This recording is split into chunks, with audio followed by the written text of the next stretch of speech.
Ben thought being a virgin was bad enough. Now he even had to die for it. It all started when he began his freshman year at New York University in the entering class of 2019. When he got off the train in Manhattan, his eyes shone from the surrounding splendor. In every direction there were skyscrapers, APers, luxury shops, and most importantly, beauties of every type imaginable.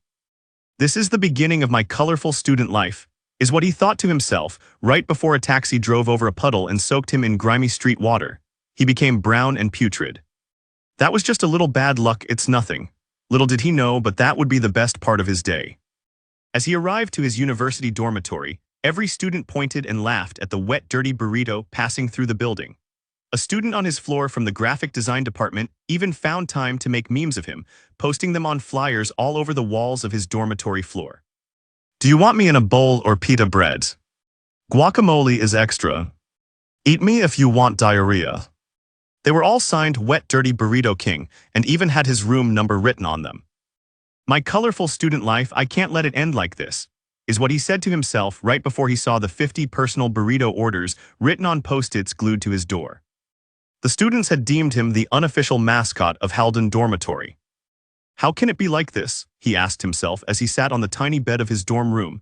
It hasn't even been a day and I'm already finished. Am I going to remain a virgin forever? Yes, a slightly robotic, bell-like female voice emerged out of nowhere. Who said that? He shot up from the bed, searching in every direction but finding no one. Congratulations, you have been judged to possess the worst destiny with women. He responded, how is that worthy of congratulations? I'm already at rock bottom and now even ghosts are taking shots at me. I am not a ghost, I am the voice of the system speaking within your head. Your plight has inspired the charity of the heavens. You've unlocked the pickup artist system. His ears perked up when he heard that. For real, yes, my time has arrived. You have 1 month to seduce a woman or you will die. Ben froze with his fists still in the air. Can you repeat that? 1 month, seduce or die. His excitement degenerated into desperation. What the hell? How? I'm an 18-year-old virgin. After taking a minute to calm down, Ben realized it wasn't as bad as he thought. Okay, it's not impossible. It's college after all, so if I lower my standards to the absolute bottom, it should be doable. No slam donkeys, 7+ looks only. 7+, you might as well tell me to seduce a goddess. And what kind of system talks like that?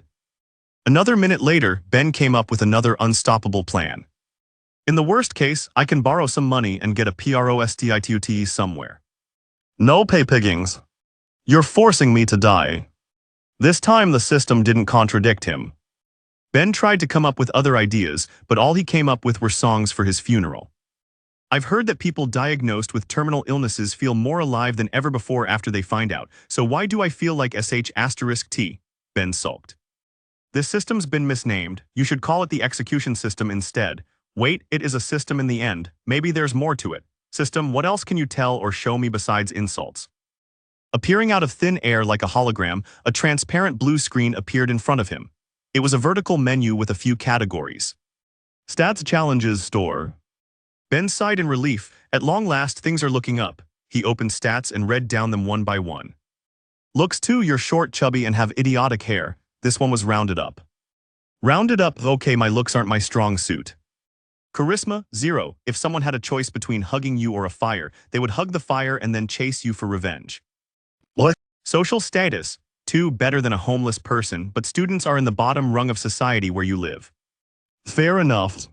Seduction skills, 0. You might get rejected by a tree. I've never tried, you don't know.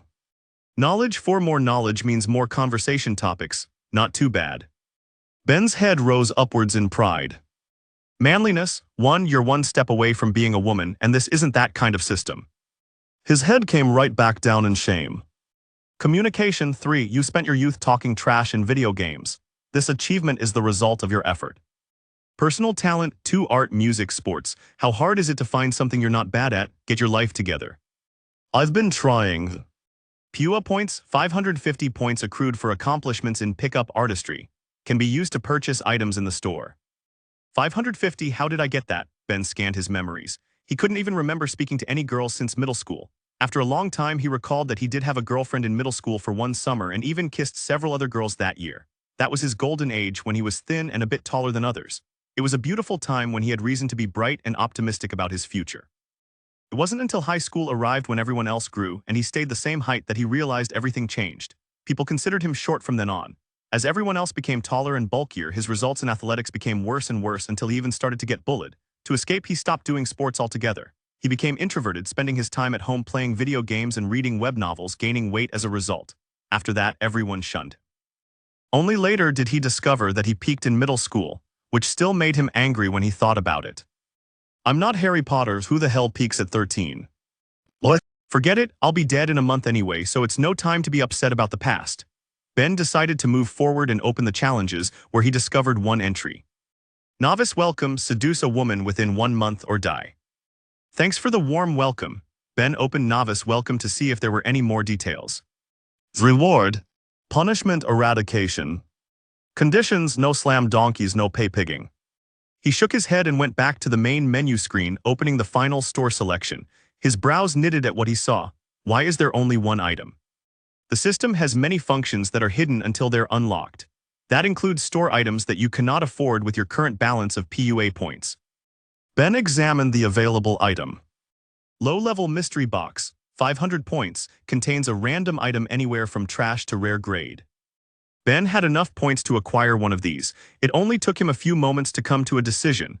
I'm already on my way to the abyss. It seems like this mystery box is the only hope I have. Maybe I could get something amazing that'll help me. Before buying it, Ben closed his eyes and clenched his fists. He couldn't stop his forehead from sweating because he knew this was his only chance to live. Desperate but hopeful, Ben steeled himself, opened his eyes, and made the purchase. A small candy apple red box with a white question mark on top materialized in front of him, falling into his lap. When he touched it, a bright light filled the room. Life or death, it was in this little box. Ben held his breath as his eyes stared downward, shimmering with both fear and hope. The light faded to reveal his fate. It was a ripped-off corner of a paper with some scrawling on it. Well, good games. Ben embraced his doom tightly like a long-lost lover. In his head, he wrote a bucket list of things to do over the next and final month. You have gained Divine Pickup Line consumable fine X1. Wait, Divine, that should be a good thing. Then why does this look like a note someone would pass in 3rd grade? The paper isn't even big enough for me to write a goodbye letter to my family. After a while, Ben surmised that humans just wouldn't be able to understand the artistic sense of whatever god or demon created this system. Instead of pondering the imponderable, he sought more information about the item. Divine Pickup Line, consumable fine, X1 use on any woman to quickly raise her attraction to you by a significant amount. Ben's breathing became heavy. This is it. He spotted a glimmer of light up above, a possibility of escaping the deep crater he was stuck in. This little scrap of paper could be his life-saving rope. Krieg. The door opened, and a teenage boy that Ben had never seen entered the dorm room. The boy's eyebrows raised when he saw that Ben was already inside. He put his luggage down, straightened his posture, and approached Ben in a formal manner for a handshake. Not wanting to be disrespectful, Ben stood up and shook hands with him. Hello, I take it you are Benjamin. I'm Farik from India and we will be roommates from now on. It is a pleasure to meet you. I did not expect to share a room with an established entrepreneur, which is my great honor. Ben's death sentence had distracted him to the point that he forgot his roommate was coming today. Yet, there was one part of what Farik said that confused him. Entrepreneur, Ben asked, squinting. Farik's back became even straighter. I have seen the large number of orders at our front door. I am very impressed. It is only the first day and yet you've started a business already. What is the business model? A Mexican delivery food service. He stared at Ben as if looking at a mentor. Farik was in the business program, so he needed to learn from real-world startups like this if he wanted to launch his own company in the future. Ben's face was gloomier than a necromancer's Facebook page. It's nothing great like that, that's a misunderstanding. Farik nodded over and over in appreciation. Modesty is a virtue. Good, good. I can see that I will learn much from you and am looking forward to becoming friends. Friends? To Ben, that word was like an idiom in a foreign language. He knew the translation, but he didn't understand the true meaning. When was the last time I had a friend outside of chat rooms? Ben could see that Farik was sincere and it improved his mood. It's my first day and I've already made a friend. He found hope for the future. That's right, this is the beginning of my wonderful future. I may have made many mistakes in the past, but I'm still young and have infinite possibilities ahead of me. Who's to say I can't accomplish great things? It was the spring of his youth. 29 days and 23 hours remaining until eradication. Oh my God, Debbie Downer is living in my head. I didn't need to hear that just now. Would you like to turn off the hourly alarm? It seems like the system also responds to thoughts. Yes, F***king turn it off. It's not like I'll soon forget the approach of my impending death. His mental ramblings were interrupted by the sound of a wild animal. Growl. Ben looked down at his stomach and realized he hadn't eaten all day. He took the train in the morning, then was busy with registering and organizing his dorm room all day. Having already washed off the brown waste that covered him earlier, he decided it was a good time to go downstairs and try out the dorm cafeteria. It was getting late, so he hoped it hadn't closed yet. Ben invited Farik, who couldn't go because he had to contact his family and unpack, so Ben went alone. As Ben passed through the halls, his face brightened up a little because someone had taken down the meme posters of him. I guess there are good people in the world. He used the elevator to reach the ground floor and walked toward the cafeteria. As he passed the entrance, someone next to him yelled, "Hey, Burrito King." Ben looked over and found Tyler, one of the people who put up those posters of him everywhere. Ben's mood dropped like a stone again. He thought he'd left his dark past of bullying behind, but it didn't even take a day for people to push him down, burying him in the same lightless hole. "You still taking orders?" Tyler and another student laughed in Ben's face as they got drinks from the vending machine. Ben wanted to stand up for himself, but he wasn't a fighter. He made his stand once when he was younger. That's when he learned how much crueler reality was than the movies. The only result of his bravery was a beating from a bully that put him in bed for 2 weeks. Since then, he always kept his head down, having understood that walking in shame was better than lying down in it. As Ben prepared to walk away, he caught a powerful scent of floral perfume exuding from behind him. When he turned around, it only took an instant, but what he saw mesmerized him. Standing there was a gorgeous girl. She had an exotic Mediterranean face like a femme fatale from a James Bond movie. Olive skin complemented her neck-length dark hair, which waved when she moved like ocean currents under dim moonlight. She was talking on the phone and hadn't noticed Ben drooling yet. Ben gulped, "What a beauties." "Sneer, don't even dream about it, you scrub," Tyler said when he saw Ben gazing at the girl, lost in a trance. Ben clenched his fists, shivering. "I can't even daydream in peace." With heavy breathing, he took out the consumable divine pickup line from his pocket and stared at it for a long time. Was this the moment? He hadn't seen such a beautiful girl since arriving in Manhattan, but this was his life he was playing with. Failure meant probable death. His heartbeat sped up as he grasped the realization that this was the most important decision he'd ever made. One chance, that's all he had. "Should I use it now?" "Stop staring, freak. You're a disgusting worm to girls like her," Tyler insulted Ben as he stepped forward to stand at Ben's side and smirked. "That's Penelope. You couldn't get her to talk to you to save your life, so stop looking before you embarrass yourself." Ben gritted his teeth. This girl was way out of his league, but why did bastards like this always have to rub it in his face? Ben was reaching his breaking point. He came all the way to New York City hoping to start a new life, only to be treated like trash and told he would die in 1 month if he didn't do the impossible. He couldn't take it anymore. "I couldn't get her to talk to me to save my life. Even if that was true before, things can change." He gripped the divine pickup line in his hand, feeling the dry paper rub against his skin. "Tyler's right about one thing, this is to save my life, screw it."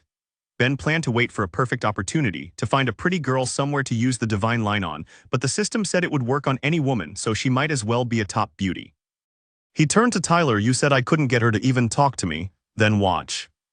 Tyler was taken aback by this outburst, but soon sneered. This should be funny. Ben ignored him. When Penelope got off the phone call, he took a deep breath, squeezed the paper in his palm, and walked into the flames. Annihilation or rebirth. "Gulp, excuse me, Miss," he stuttered. Tyler and his buddy were already pointing at him and chuckling, getting ready to emasculate Ben once Penelope rejected him. They were certain that any moment now, he would be humiliated in front of the entire cafeteria. Penelope hadn't snubbed Ben right away, but it wasn't a good thing. It was only because she didn't hear him. She was still texting on her phone. "Miss," Ben spoke louder. "Ah?" Penelope jumped back startled. She held her phone to her chest in a defensive posture as she glanced at Ben like he was about to assault her. Tyler was bent over now, laughing at Ben like he was a sideshow clown. "This is not going well." Ben felt his heart leap up his throat. His hands were shaking as he raised the paper to his face and read from it. "F***ck my life." He made a terrible miscalculation. The text was tiny, so he hadn't studied it in detail during the short time before Farik's entrance. Now he saw that it was complete gibberish. It didn't resemble English or any language he'd heard of. "What is this garbage?" he tried to read from it, "Druhin ut." Out of nowhere, Ben's pupils dilated and his body froze. What's happening? He could still think but couldn't move or control anything. He was a statue, or so he thought. Suddenly, Ben stretched his neck and took a step towards Penelope, but this wasn't the real Ben at all. His body moved on its own. "I've been possessed." The Ben in the cafeteria was walking, being controlled like a video game character. Ben viewed everything from his eyes as usual, but someone or something commanded his body. He felt his eyes relax and his lips stretch, forming a casual smile, an expression almost like confidence. "Miss, that's the textbook for macroeconomics, isn't it?" Ben pointed to a book under Penelope's arm. Penelope's eyes widened, glimmering in surprise. Ben was even more shocked. It wasn't because he somehow knew about the textbook, but because he was speaking a foreign language. The Ben watching from inside only spoke English. How was his body able to converse in another language so fluently? Even though the real Ben couldn't say a word of it himself, at this moment, he could still somehow understand everything, and also recognize that it was Greek. Tyler and his friend had their eyes bulge out. They couldn't believe this short fatty spoke a rare foreign language so well. After a slight surprise, Penelope responded in Greek, "It is." Ben shook his head and sighed, "Too bad. If you're taking that class, then you've missed a huge opportunity for the easiest perfect grade." Then he turned around and prepared to walk away. The real Ben went crazy. "What are you doing, bastard? Turn back around and woo her off her feet. You stole Daddy's body, so at least give me a good show." "Wait," Penelope shouted. Ben felt as his lips stretched wider into an expectant smile. He turned around. "What did you mean by that?" Penelope's attention was captured. "That book is last year's edition. There's a new edition with an extra section that had only been available to professors before questions and answers. The professors here use that section to create their exams. If you had it then, it would be like having the tests in advance." Penelope's eyebrows arched upwards. At the bookstore they said this was the latest edition though. "The new edition will be available in a few days as an online-only version at the publisher's website." Penelope's eyes shined. She became excited. Everyone knew how difficult the classes at this university were. Her English was only intermediate, so studying would be even harder for her. Having the tests beforehand would be a godsend. Still, there was a concern in the back of her mind. Isn't that cheating? Ben smirked. "It's not cheating if you don't get caught." Then he turned and strolled away again. "Don't play with me, get your ass back there and finish the job." Real Ben was fuming. He couldn't handle this back and forth pace. When Penelope saw Ben leaving, she panicked. She had been nervous before coming to the USA because she didn't know anyone here. She was an unfamiliar girl in a foreign country with no friends, no fellow students to speak Greek with. Now this guy came out of nowhere and spoke her language. He even knew these hidden tips about school and seemed so aloof. She couldn't let him go like that. This boy was too intriguing. "Ah, wait a second." This time Penelope ran to him with an eager smile on her face and flushed cheeks. Tyler's jaw dropped. Did this beauty chase after the Burrito King? He couldn't believe it. A few others in the cafeteria also rubbed their eyes to make sure they weren't seeing things. Penelope asked him, "Can I have your number?" At this moment, Ben felt like his brain had rebooted. He was back in the driver's seat. It's too bad the timing was awful since he was at a total loss for what to do. "No, bring Casanova back," he cried, but there was no use. The Greek-speaking, charming alter ego was nowhere to be found. "Thamu dosais loipon ton arithmosu." Penelope looked at him with expectant eyes. "OSH*T. No wait, she asked for my number before. Okay, I can do that much." Keeping his mouth shut, Ben took out his phone and showed her his number on the screen. After he confirmed she watched her save him as a contact, he did an about-face and walked out of the cafeteria. Having seen everything, it was now Tyler's turn to be a statue, standing there gawking like a fool. He and his friend were speechless. On Ben's way out, he glared at them. "You said Daddy couldn't get her to talk to me. I didn't have to. She ran over and did it herself. She even asked for my number. Could you do that?" "No, never underestimate my colorful student life, bastard." Ben left the lunchroom in the highest spirits. That was the first time he'd spoken to a girl and received such a warm reaction. So what if it was only his body and some charm demon doing the talking? That's called having a stunt double. If Hollywood stars could do it, why couldn't he? Then mid-step he halted. In his excited state, Ben had left the cafeteria. There was only one problem: he forgot to eat. Should I go back? No way, too embarrassing. It was instant noodles for dinner. 5 days later. Why hasn't she called? Ben was sitting on his bed with his face buried in his hands. He thought he made it out of the woods. He thought he had a chance to live, but he discovered he was too naive. That divine line was actually a death sentence. He was tricked into a sense of complacency. Ben figured since the line went well, everything would work out with Penelope. Instead, death approached closer and closer like a runaway train. Over the past week, he'd started class. The first couple of days were fine. He waited for Penelope to call while focusing on his studies. Then with every following day, he lost more and more sleep as reality sank in. His eyes became black as he grew pale and carried a nervous sweat at all times. His face was that of a ghoul. Though what could you expect from someone on death row? She hadn't called and he was out of moves. There were no PUA points left and was helpless without them. He wasn't charming. He didn't speak Greek. When talking to a girl, he could barely speak English. It's the end. What should I do? I have no cheats from the pickup artist system. How the hell am I supposed to become a pickup artist? Drowned by depression, Ben lied down in his bed. A few moments later, he shot right back up. Wait, pickup artist. That's not a term invented by the system. That's a real thing. Though I laughed in his face, didn't my idiot cousin Antonio call himself a pickup artist the last time we spoke? Ben stood up and paced around the room. It's ridiculous to depend on that fool, but what other option do I have? Ben picked up his phone and called his cousin. Ring rings. Yo cuz, what's up? Antonio answered. Antonio, you have to help me. His cousin was startled. What's the matter? Did you get kidnapped? Worse, listen, I have to meet you. Where are you? Ben received Antonio's location, grabbed his Metro card and ran out of the dorm. Inside a Starbucks in Midtown, the front door shot open. Someone entered at such speed that the employees thought it was the cartoon Road Runner. They were relieved when they saw it was a short teenager, then became disturbed again when they saw his brown hair. It was styled in an atrocious huge perm. They only relaxed once they remembered that New York was filled with all kinds of strange characters. Ben searched the cafe before running to a back table. There sat a young man with tanned sand-colored skin and a shaved head. He was skinny and of average height but gazed around the room with unbridled arrogance, like he was a young noble from an ancient family. Meanwhile, he drank water because he didn't want to spend $2 on a coffee. Upon reaching the table, Ben grabbed his hands. Antonio, I need your help. Cuz, calm down first, tell me what happened. Ben wasn't sure what to say. Should I tell him a voice popped into my head and is forcing me to seduce women? He'll have me committed. He needed to come with something else, so he took a few seconds to gather his thoughts. It's like this, I must seduce women. Ben couldn't think of a good reason, so he skipped the reason instead. Antonio inspected him. Ben's eyes were bloodshot, redder than the devil's butt cheeks. He was sweating buckets, had shaking hands, and panted uncontrollably. Antonio squinted his eyes, then nodded in understanding. So this is the legendary thirst. Antonio believed Ben was going VIRGIN crazy. Okay, I understand. Ben followed up, you told me you know a master pickup artist, right? I need to meet him. Whoa, slow down cuz. You should start slow, so let me show you the ropes first. You're sounding like Icarus and **T. I don't have time to play in the kiddie pool. I need to talk to a true master right away. Ben wasn't saying Antonio was a waste, he was only thinking it. Antonio looked at this cousin of his, short, chubby, stupid clothes, even stupider hair. This will take massive work. Well, that guy might appreciate a hopeless case like this. He made a decision. Okay, hold on, I'll make the call. He got up and went outside, calling this acquaintance. A few minutes later, Antonio returned and sat down.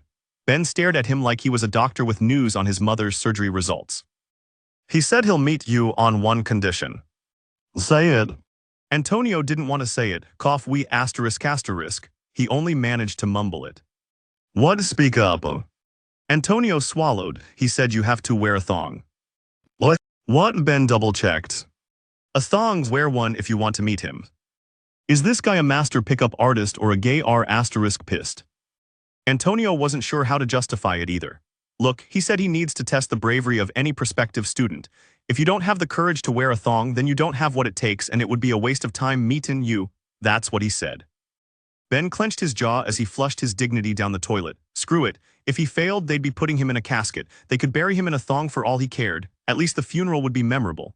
Damn it, fine, I'll wear it. The two of them walked over to a cheap department store. Ben entered and did some retail therapy that might lead to needing actual therapy. A store employee passed and saw Ben browsing through the female underwear section. He must be browsing for a gift for his girlfriend, she guessed as she approached him to offer help. After one step, she stopped dead in her tracks. She watched Ben holding various thongs against his waist, trying to guess his size. It was clear now, the thong was for him. Ben noticed her presence and they locked eyes. A second later, they both turned around and walked in opposite directions. Ding dong ***. Ben and Antonio were at the front door of a two-story house in Brooklyn. A few moments after ringing the doorbell, a man opened the door.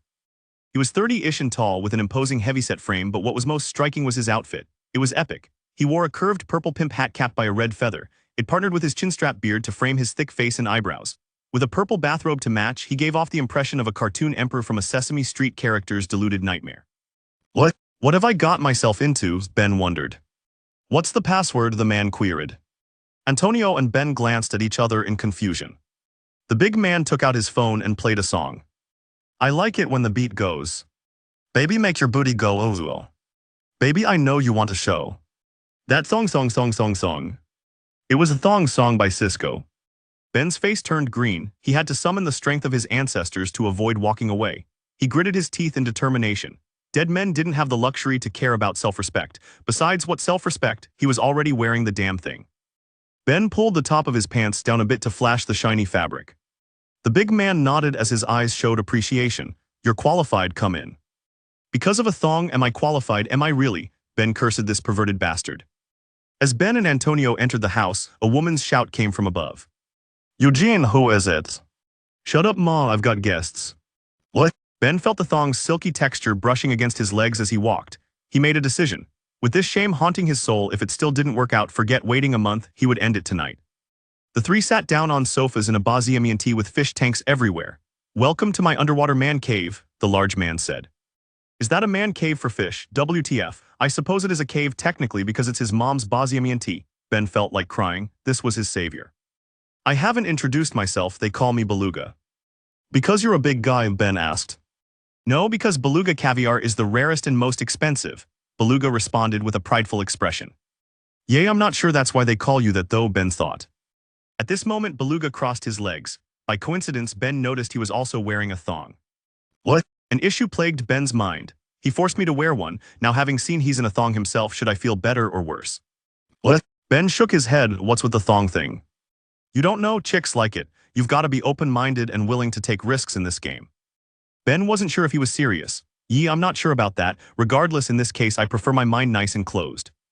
Beluga tried to make Ben feel welcome. Ben, right? Antonio has told me all about you. He asked me to invite you here to my home. Here we are. Look around you. I know it's hard to believe that you've been granted the opportunity in your life to run into a peak specimen like me. Well, I'm here to tell you it's real. One day this could be your future. Ben looked around at the dark dump filled with fish tanks. Death was starting to sound not that bad to Ben. Ben narrowed his eyes. I'm having trouble believing this guy. This is a master pickup artist. Let me test him first. Beluga, you're a master pickup artist, right? Ben inquired. Certified, Beluga responded. What? Ben didn't understand what that meant, but he continued. Then I have this problem with this girl. Ben told Beluga about the situation with Penelope. He needed to understand why she hadn't contacted him. Beluga laughed. The reason for your problem is simple. It's because you gave your number to a pretty girl. What? Ben squinted in confusion. I don't understand. Beluga clarified. Look, the cheapest thing to attractive females is male attention. They're surrounded by it, hounded. Attractive females, especially ones in crowded places like universities, have an infinite amount of options. They'll never call you. They're too busy getting attention from the next guy. It doesn't matter how well your meeting went because attention is its own reward for females. It gives them a kick of dopamine. That's why you can't ever give your number if there's an alternative. You have to get her number. Besides, you failed her sh*T test. sh*T test, Ben confirmed. Beluga answered him. sh*T test is a female's way of finding out if you're qualified to date her. She wants to see if you have what it takes. Some tests they throw out consciously, some subconsciously. You'll know you failed one when she walks away. When that girl asked you for your number, that was a subtle sh*T test. She wanted to see if you knew enough to flip it and get her number. You showed you didn't. Beluga continued, you failed that test. As for how serious that mistake was, it depends on the test and the female. In this case, it wasn't fatal, but I doubt she'll be calling you. These new concepts intrigued Ben, so the tests are to see if you have what it takes. What does it take? Beluga laughed. You've got to push the right buttons. sh*T tests are only one part of the puzzle. What does it take? Knowledge of how females think, confidence, charm, experience, and more. To put it in one word, it takes game. Game? Ben recognized the word but didn't understand the meaning in this scenario. Game, that's how we in the pickup artist community refer to skill at interacting with females. They use the term too when they say you've got game. They know the truth. Some of them won't admit it though. The term game is meaningful. This dance between men and women, it's a lot like a game. In fact, if the only thing you changed was to view your exchanges with females as a game, you'd already be far ahead of most men. Beluga smiled. Ben was deep in thought, trying to digest everything. I suppose it shouldn't be hard. After all, I have a game-like pickup artist system in my head. Beluga then leaned in. He stared deep into Ben's eyes with a stern expression. Remember this, Benjamin. Beware of the sh*T tests. Always, I don't care if you've been married 40 years. Watch out for them even then. If not, they'll be the death of you. Beware. Ben swallowed. Beluga made them sound like ghosts or demons. Don't worry, I'm already afraid. Beluga calmed down. Good. With that out of the way, we can discuss the ultimate thing you came here to learn. Beluga stood up and looked at Ben. His tone became mysterious. Mastering the art of seduction. Beluga was giving Ben his first lecture. Benjamin, I'll tell you this. Mastering the art of seduction is a long pursuit, but it isn't as hard as you think to get started. Okay, lesson 1. Stand up and repeat after me. I'm the best looking and most charming man you've ever seen. Ben was hesitant but followed his instructions. I'm the best Lou. No, say it to me, Beluga interrupted. What? Ben tried again. You're the best looking and most charming man I've ever seen. Beluga looked into a mirror he had hanging on the wall to his side. I know, okay good, you've got potential. What? Ben leaned over to Antonio and whispered, some of the stuff he said was interesting, but is this guy serious? Or is he only fishing for compliments? Antonio replied with confidence, trust me, he's no joke. He's a legend in our community. His rep on the forums is top tier. Ben's eyebrows knitted. Did he say forums? Is this an epic 4chan troll? I don't know what that means, but it doesn't sound reliable at all. When Beluga finished admiring his reflection, he continued speaking. Benjamin, we're having a nice banter here, but you can't just walk in here and become my disciple. You need to prove yourself first. Only the bravest of men are qualified to become true pickup artists. I need you to show me you're willing to do what it takes. Benjamin glanced at him. Was wearing a thong not enough? Beluga answered, no, that was my gift to you, a freestyle tip. Next comes the proper test in the field. Ben thought, keep your damn gifts next time. Is he going to make me wear the thong in public? Ben wasn't excited about this test but decided to see what Beluga proposed first. The three went to a public shopping mall nearby. Being midday, it was loaded with people. They were near the food court, which had many cafes and people sitting down eating. Ben looked around. There were many women in the vicinity. As people passed them, some would point at Beluga. It wasn't a surprise. He hadn't changed at all. He wore his purple pimp hat and bathrobe with pride. Ben wanted to run far away from him, but he was also wearing a thong underneath, so he wasn't holding the moral high ground either.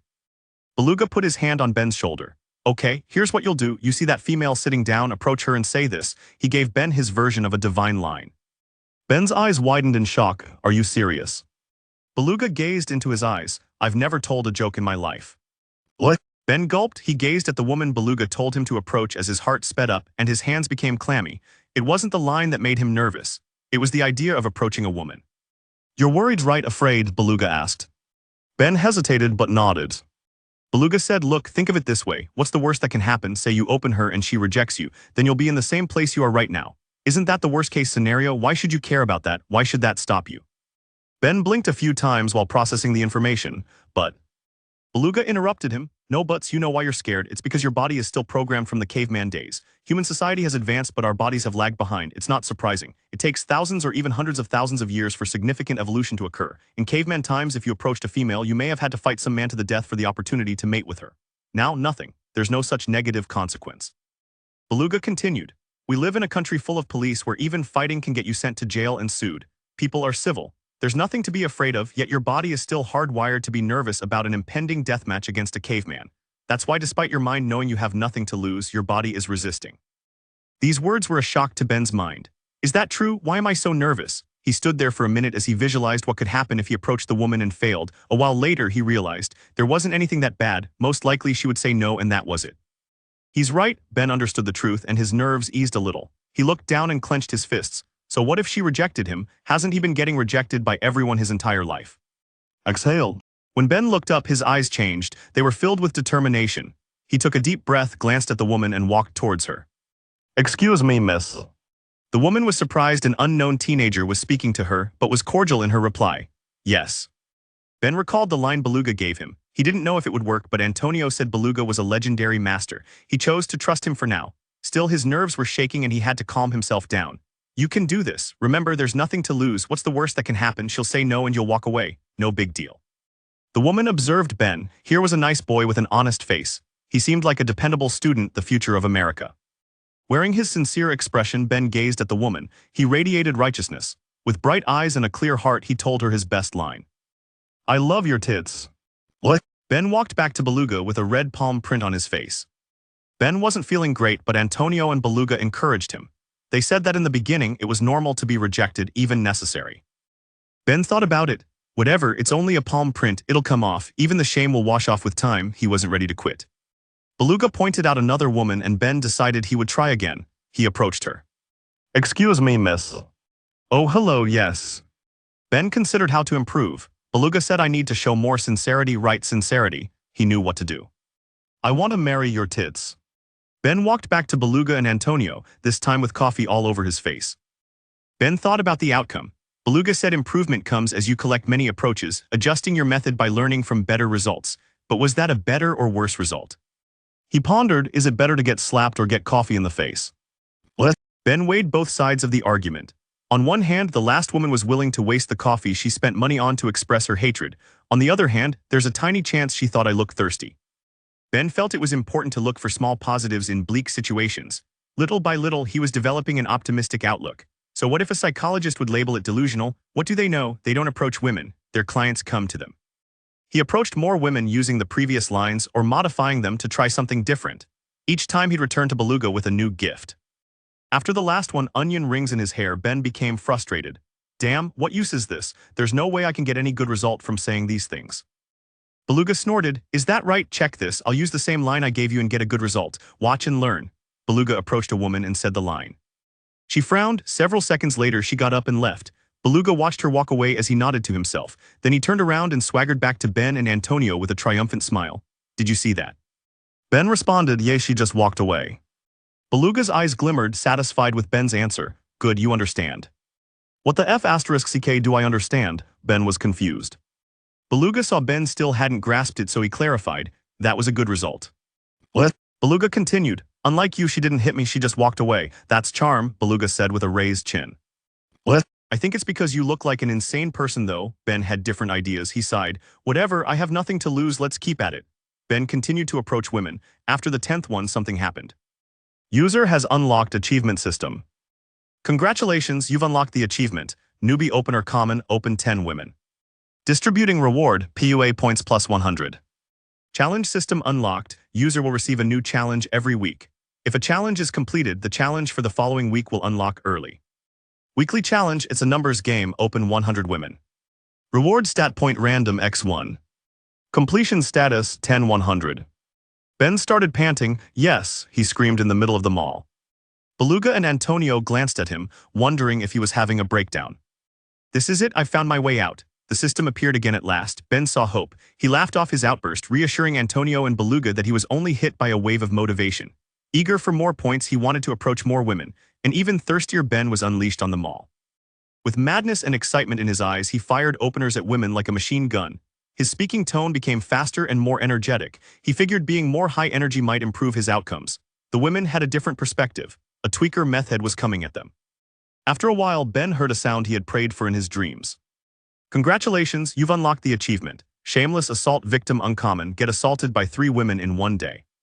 Distributing reward, PUA points plus 200. Hot coffee dripped down Ben's face as he laughed like a crazy person. You can even receive points for that. Amazing.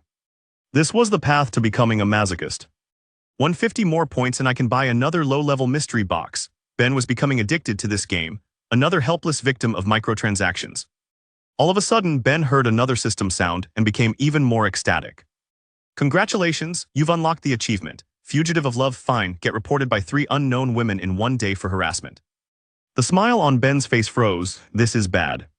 Distributing reward, PUA points plus 500. Never mind, way to go Ben, history is told by the winners. To Ben, points were king, points were God.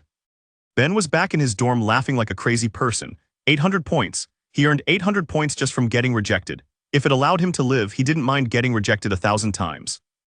Back at the mall, Beluga had commended Ben's efforts and they agreed to meet again next weekend. Antonio also said he would come. Still, time was running out for Ben to complete his system's death mission. Before meeting them, he needed to make the most of every day. He checked his completion status for his weekly challenge to open 100 women. Completion status 15-100. Still a long way to go. I can raise that myself during the week though. First things first, I should use these points. Ben opened the store and saw that, like before, only the low-level mystery box was available for 500. He didn't have a choice, so he bought one. A red box appeared in front of him. Without hesitation, he opened it, illuminating the room. When the light dissipated, a flat green card was lying in Ben's lap. He picked it up. Low-level stat growth multiplier, consumable, fine looks, X1. What's this do? The low-level stat growth multiplier can be activated to provide a growth boost in a particular stat for 1 week. During that period, activities that develop that stat will provide 10x the results. The item will also increase the user's motivation to perform those activities, as well as efficiency and recovery while doing so. This item is locked to the look stat. Amazing, so if I take a class or train in some activity, I'll get 10 weeks of results in only 1. Then he realized something more amazing. Low level, so higher levels would have even bigger boosts, Ben gasped. His mind raced in excitement. Okay, that's too far off in the future. I need to survive this month first. Taking a closer glance at the item's description, he considered what activities he could do to develop his looks. As he looked down at his chubby gut, the best answer was obvious. This was his a heaven-sent opportunity to improve his body. Ben couldn't wait any longer and activated the low-level stat growth multiplier. At that moment, a wave of motivation hit him. It was like he had a strong itch to work out or improve his appearance somehow. He felt bad sitting there not doing anything. Ben was also impatient to see what results the 10x multiplier would give, so he changed into casual wear and headed to the university gym that was free for students. When Ben was in high school, his parents tried to motivate him to get in shape many times, but it never stuck. When he played sports in school, he would get bullied, so he avoided them. Working out and dieting were too difficult.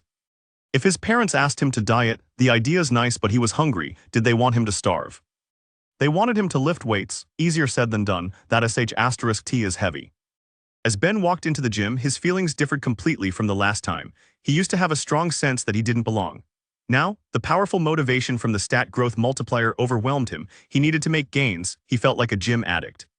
Ben learned how to access the facilities and use the gym lockers. Then he entered the weight room. He didn't know much about working out, but using cardio and weightlifting machines wasn't too complicated. His parents had paid for a personal trainer for him once who had taught him a basic program. Ben still remembered it, so he hit the machines and broke a sweat. His current training intensity was unimaginable for the old him. Get results, push harder, faster. An hour later, Ben was covered in sweat and out of breath. He wanted to work out more, but his body wasn't in good enough shape to handle it. His plan was to increase his training load as the week progressed. Right now, he had to rest and recover. As Ben walked out of the gym, he ran into an acquaintance. He frowned as he watched Tyler enter with several friends. "Is that Burrito King?" Tyler and his group laughed. Ben frowned but knew it was a waste of time talking to bullies, so he tried to walk past them. Tyler moved to block his path. "You must have mistaken this place for the cafeteria. You're in the wrong spot. This is the gym. It's not a place for couch potato wastes like you." Tyler and his friends laughed. Ben snorted. Tyler was one to talk. Ben was fat, but Tyler wasn't skinny either. Although he seemed popular and was better looking than Ben, he wasn't an athlete himself. Ben thought about his stat growth multiplier and decided to teach this guy a lesson. "Is that right? So you're saying I'm wasting my time here?" Tyler looked at him, chuckling. Yeah, that's exactly it." Ben smirked. "Tell you what, how about we make a bet?" Tyler was silent. He wasn't sure where Ben was going with this.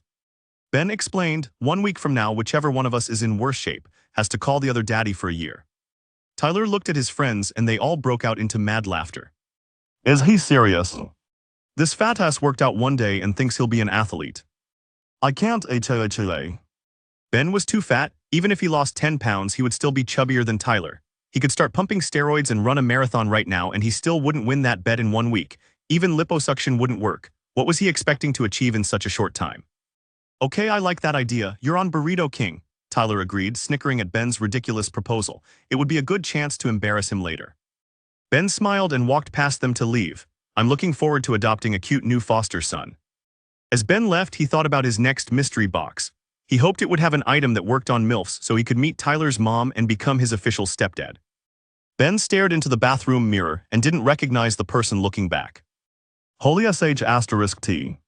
He wasn't a fatty anymore. In only 1 week, all the fat came off. What's more is his muscles were chiseled. He was lean, not huge like a bodybuilder, but he looked like an athlete. Ben had gone to the gym every day. Yesterday, he trained for 3 hours before becoming exhausted. These were the inevitable results from training like an animal. This is what 10 weeks of hard work in the gym could do. Ben felt lucky the stat multiplier was for looks and not another stat. If it was for knowledge or communication, it would be difficult to say if he could make a significant leap. After all, people study for years to get entry-level degrees. Meanwhile, 10 weeks in the gym is enough time to make a total physical transformation. His face also appeared somewhat more attractive. Although it was only average, at least he was part of the single chin club now. Too bad he couldn't do anything about his height. No doubt his style could use a lot of work too. Ben checked his stats. He had received several alerts before. Looks 5, you're short and have idiotic hair. Your body is decent though, so targeting blind women is an option. Just don't let them touch your hair.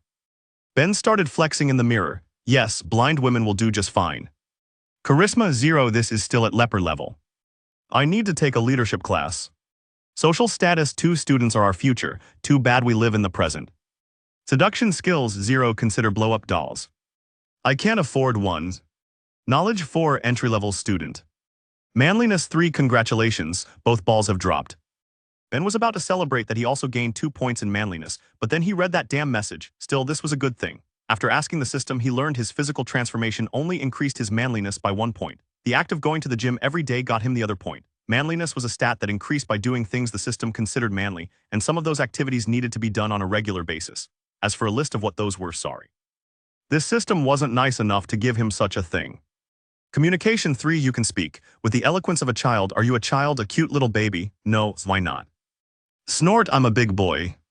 Personal talent 2. Waist level. While reading the status screen was as soul-crushing as ever, Ben still felt great about his growth. He saw the potential in the system because he gained 5 stat points in a week. If he kept gaining stat points at this rate, wouldn't he one day be strong, tall, and handsome like Batman? Even if he couldn't become tall, then at least Wolverine. As long as he survived this month, this system would be the key to his future. Besides the stats, Ben had other gains too. Weekly challenge, it's a numbers game, open 100 women. Reward stat point random x1.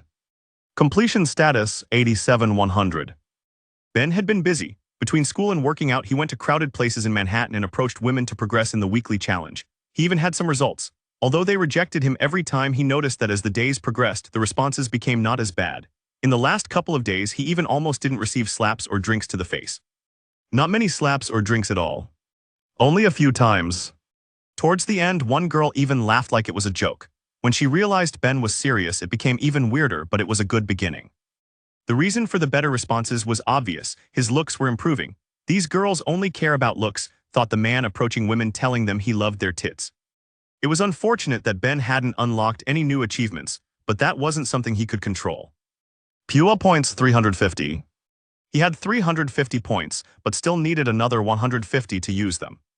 After reviewing his progress, Ben was pumped up. He decided to go to the gym. Even though his multiplier had expired, he tasted the sweet gains and wanted more even if it took much longer. He also knew that getting fit didn't mean he would stay that way if he did nothing. A good body still needed maintenance. Besides, Ben's new fitness goals were still far away. Training was impossible for him before. Now he enjoyed it. The thing with habits is they're hard to form but much easier to maintain once you go through the challenging early phase. Ben was lucky to have a stat growth multiplier for that. Ben was in the gym training on a weight machine. He finished his set of exercises when he heard the laughter of several people at the entrance. He turned to see it was Tyler and one of his friends. They had dark bags under their eyes, taking unsteady steps as if half asleep. Ben could tell they had been partying and were hungover from the night before. In fact, there was a high chance they were only here to detox in the sauna. When Ben got a closer look at Tyler though, his eyebrows rose. Tyler wasn't any skinnier. No, he was even fatter. Since they made the bet, Ben hadn't seen Tyler in the gym even once and now knew why. It was freshman week. Every year at this time, the first-year students had many parties and it was clear Tyler had indulged too much. Ben glanced at Tyler's gut as he staggered around the gym like a zombie. Then Ben looked at his own muscular arms. He squeezed his biceps and realized that things were different now. He wasn't the weak one anymore. Ben smirked and walked over to Tyler, blocking his path as Tyler did to him last week. Tyler, it's time to check the results. This sudden intrusion surprised Tyler. He squinted at Ben. The hair looked a bit familiar, but he didn't recognize this short, athletic guy. Hooray you. Who am I? It took Ben a few seconds to understand that Tyler didn't recognize him. Then Ben's grin grew wider. I'm your daddy, bish. What the F***ck did you just say? Tyler grew furious. Some random guy was insulting him out of nowhere. The truth is you were a mistake. Your birth certificate was an apology letter from the condom factory. Tyler's face turned red with embarrassment and anger. Ben might have been reserved, but he was damn good at cursing. Even the system praised his video game trash talking when it first described his communication stat. At least, that's how he saw it. Ben looked at Tyler's bulging stomach. From the looks of it, you'll be needing another birth certificate. 2. Tyler's friend spit out his Gatorade on some girl running on a nearby treadmill. He laughed uncontrollably and the scene descended into chaos. Tyler almost fumed from his ears. His arm shook as he pointed at Ben while searching for a comeback. Ben continued gazing at Tyler's midsection. Not pregnant, then you'll be needing a girth certificate. Bam! A guy broke into laughter while sprinting on a treadmill and got flung off. Most of the gym-goers nearby exploded into laughter, staring at Tyler. Tyler couldn't hold back anymore. He lunged at Ben and swung a haymaker. Despite Ben not having fought in many years, he found it too easy to dodge this fat, slow, hungover slob. He was already short, so he sidestepped it. Pulled by the momentum of his wild swing, Tyler stumbled forward until crashing headfirst into a rack of weights. One of the heavier weights fell onto his foot. Ben glanced at Tyler's friend who was still recovering from his laughter. He put his hands up in a nonchalant manner, showing no intention of joining the scuffle. It wasn't too surprising. Everyone here only knew each other for under 2 weeks, so no one was close yet. Ben walked up to Tyler, who was still on the ground holding his foot. Tyler, say it, who's your daddy? Tyler glimpsed up at Ben. That hair, at last he realized Ben's identity, it's you. Good answer. Tyler wanted to cough blood. Ben never expected Tyler to hold up his end of the bet. It was enough that he had an excuse to humiliate him. When people bullied Ben, he didn't stand up for himself in the past, but it wasn't because fighting scared him, but that he didn't see a way to win. With his recent physical changes and his system, he had weapons now, so why should he allow others to bully him? Feeling he had shamed Tyler enough, Ben went back to his dorm room. As he walked through the hallway of his floor, a door to the side opened and a girl backed out of it carrying a stack of papers. She was in a rush. She didn't notice the silent Ben right outside her door. As a result, she bumped into him. The collision had knocked her documents out of her hand and scattered them in the air. As the papers floated in the hallway like clouds, the two of them locked eyes. Ben stopped breathing at that moment. Her clear eyes seemed focused and persistent, like they gazed at the future as much as the present. Her long black hair hung down her chest, blending into her professional dark skirt. High cheekbones accented her small pink lips, now forming an O from the surprise of the collision. When the documents reached the ground, they both snapped out of it. "Oh," the girl cried as she began collecting the papers. Benjamin knelt down and helped her, stealing the occasional glance at this diligent beauty. She blinked for a few seconds as if recalling something, then looked up at him. "Benjamin Romero-san?" the girl asked in a sweet but restrained voice with what sounded to Ben like a Japanese accent. Ben's eyebrows raised. "That's me." She followed up, "We haven't met yet. I'm your RA. I came by your room several times, but your doormate Farrak-san said you were at the gym or in class." "RA? Resident assistant. I'm a grad student, but I get free housing by working here to help undergrads with any issues. Every floor has one. I wanted to introduce myself. My name is Miyuki Sato." She held out her hand as she continued stacking the papers with the other, showing how much of a rush she was in. Ben shook her hand, noticing how polite she was. "Now that I look at her, she seems a bit older, around early 20s. "Oh," Miyuki made that cute sound again as she remembered something. "I apologize for not tearing down those awful flyers faster." It took Ben a few seconds to realize that she must have been the one who took them all down when he first entered the dorm. Miyuki continued, "Although I don't get it, Burrito King, you look like you don't even eat burritos." She gazed at Ben's muscular arms as her cheeks became red. "Oh, that was a misunderstanding. It was a Mexican delivery side business I was trying," Ben said with a straight face. "Who's to say it wasn't? Farrak thought so. Maybe she will too." "Oh, side business," she nodded her head. "Thank you, Farrak, you angel," Ben lucked out with his roommate. Miyuki stopped collecting her papers, realizing something. "Then I ruined your business." Her face turned pale, then she bowed. "Gomen nasai." Ben's eyes widened. He lifted her up by her exposed upper arms. Her face went from white to red in the blink of an eye. "It's nothing, you can buy me a drink." Ben didn't know where that came from. After getting into good shape and owning Tyler, his confidence was growing. "You cannot drink here, Benjamin-san. It's not allowed. You are not 21. One of my duties here is to keep an eye out for underage drinking." She looked at him with a stern face like it was a life or death issue. "Not even sake." "Not even sake, Benjamin-san." Miyuki looked down at her watch and realized how late she was running. She collected the rest of her papers. Then she said goodbye to Ben and ran to the elevator. Ben watched her leave, a Japanese cutie with RA duty. 16 days to live. It was time to meet Beluga and Antonio again. Ben sat on a bench in Central Park as he waited for them to arrive. It was a beautiful afternoon with lots of people walking, exercising, or sitting on the grass. There were many women alone or in groups. Beluga came from the direction opposite to where Ben was sitting, so Ben didn't see him when he came close, showing surprise when he arrived. Beluga was just as surprised to see Ben, but for a different reason. Ben had become much thinner. Beluga almost didn't recognize him. Beluga looked down at his big belly and then at Ben's. However, his reaction was the opposite of the normal person. He felt bad for Ben. In Beluga's head, big was beautiful. If Beluga lost that weight, maybe people wouldn't call him Beluga anymore. Maybe they would call him Shrimp. He couldn't take that risk. Ben lost his natural advantage, but Beluga wouldn't rub salt in his wounds. "Sup," Beluga greeted as he sat down next to Ben. Ben observed Beluga's unique style. He still wore his signature purple pimp hat and sunglasses, but exchanged the robe for a purple jogging suit with white stripes. "Is he Barney the dinosaur? Why does he only wear purple?" Ben wondered. "Hey, I've been meaning to ask you. I've noticed your clothes are a bit unorthodox. What's with that?" Ben asked. Beluga turned to Ben with his mouth hanging open. He slid his fingers along the brim of his hat and tipped it. "This righteous gear." "Don't feed the troll," Ben reminded himself as he stayed silent. "This is Peak O.C. King," Beluga said. "They learn."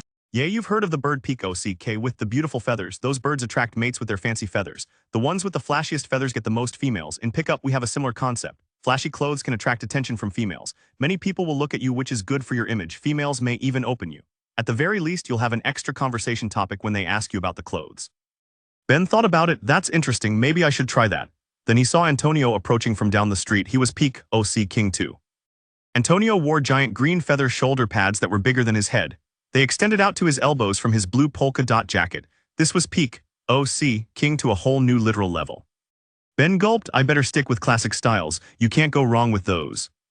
When Antonio arrived, Beluga looked at his outfit and nodded. People all around the park stared at them as the two showed looks of pride. This was the attention they were after. It didn't matter to them that most of those looks were of disgust. Beauty is in the eye of the beholder. Ben tried to keep a poker face watching all this. Antonio wasn't too surprised to see Ben's improved body because Ben had warned him ahead of time. After some appetizing small talk, it was time to get to the main course. Beluga spoke to Ben. "All right, last week was only a warm-up. Those lines you used, that was just some crazy nonsense I told you to wipe out your fear of rejection. That's the first step. You need to be able to open a female in a calm manner without nervousness. Saying crazy things helps with that. Since you've already used such offensive lines, you should have an easier time using normal ones, right?" Ben's eyes widened in understanding. I guess it makes sense that commenting on their tits wouldn't be the best opening line. Ben learned something new every day. Beluga continued. The biggest factor in opening isn't what you say, but how you say it, also known as tone and body language. You have to be calm, confident, and obey certain rules. Once you're good enough, you can use almost any opener as long as it isn't offensive. A simple "how are you" can work as well as anything fancy. Ben listened in rapt attention. We'll get to the specifics later. For now, let's start with a simple example. Antonio, go open a two-set to show your cousin how it's done, Beluga stated. Two-set, Ben questioned. Set refers to a group. The number is how many people there are in it, Antonio answered. His eyes burned with anticipation. He looked around and spotted two girls sitting on a towel on the grass. Without hesitation, he approached them. Ben watched as Antonio opened these two complete strangers. He used some opener Ben couldn't hear, but it seemed to go very well. At first, the girls' faces showed surprise. Then after a few exchanges, they loosened up and even asked Antonio questions. A minute later, he was sitting down on their towel laughing with them. You see that? Beluga asked. Ben's jaw hung down. His cousin was always a nerd like him before. He didn't know his cousin had this in him. That was amazing. He walked up to two girls, total strangers, and now it's like he's part of their group. The girls were now patting Antonio's shoulder feathers, giggling about how soft they were. Things were going great. That's how you do it, watch and learn, Beluga said with a smile full of confidence in Antonio. Ben nodded. It seemed he could learn a lot from his cousin. Squawk. A loud bird call erupted through the park. Ben, along with everyone nearby, glanced in the direction of the noise. Ben saw Antonio flapping his arms like an eagle, laughing. Squawk, he cried as he made some kind of joke or impression. The two girls backed away with looks of terror. They picked up their things and ran away as fast as they could. Ben looked over to Beluga, whose confident smile was frozen on his face. Ben couldn't view his eyes, but he imagined they gave off an aura of wanting to die. After a long silence, Beluga said, he's still got a lot to work on after the opening part. Antonio sighed but shook it off and went back to Beluga and Ben. When he reached them, he showed a proud face to Ben and asked, you see that? Ben stared at him. I don't know what I saw. Beluga praised Antonio. That was pretty good. Things got a little weird at the end there, but people don't judge stories only by their endings, right? Nice job. Ben thought the ending is important though. If it sucks, people won't read the story. Then he realized a bizarre truth that didn't apply to most of the web novels he read, as long as they're over 100 chapters and didn't end on hiatus. Beluga looked at Ben. That's the power of peak OC King. Did you see how those females were playing with Antonio's feathers? It was a conversation topic. The peak OC King item also made him seem unique and interesting. Being attention-grabbing is important. All right, I'll show you another example myself. Beluga got up, scanning around like an eagle. He identified 3 cute girls on the grass at the bottom of the hill where he stood. He adjusted his hat until it was at the perfect angle. Then with a smirk radiating confidence, he walked on the grass towards his target. Each step contained a supreme swagger. There was a rhythm to his movements, like a bass beat from a catchy funk song oozing flavor and flash. Each forward motion built his momentum until he became unstoppable. That's when Beluga's eyes popped out. He looked down. His legs were now behind him as his face approached the grass. He'd tripped over a rock. The funk song became death metal. Julia was having a wonderful afternoon. She hadn't seen her 2 girlfriends in months. They were catching up and having a wonderful picnic when she heard a scream and looked to her right. A giant purple bowling ball of doom was rolling towards them at horrifying speed. The 3 girls escaped like fleeing cattle. Strike. Beluga got up from the ground. He removed the bits of grass from his mouth and clothing as he looked around.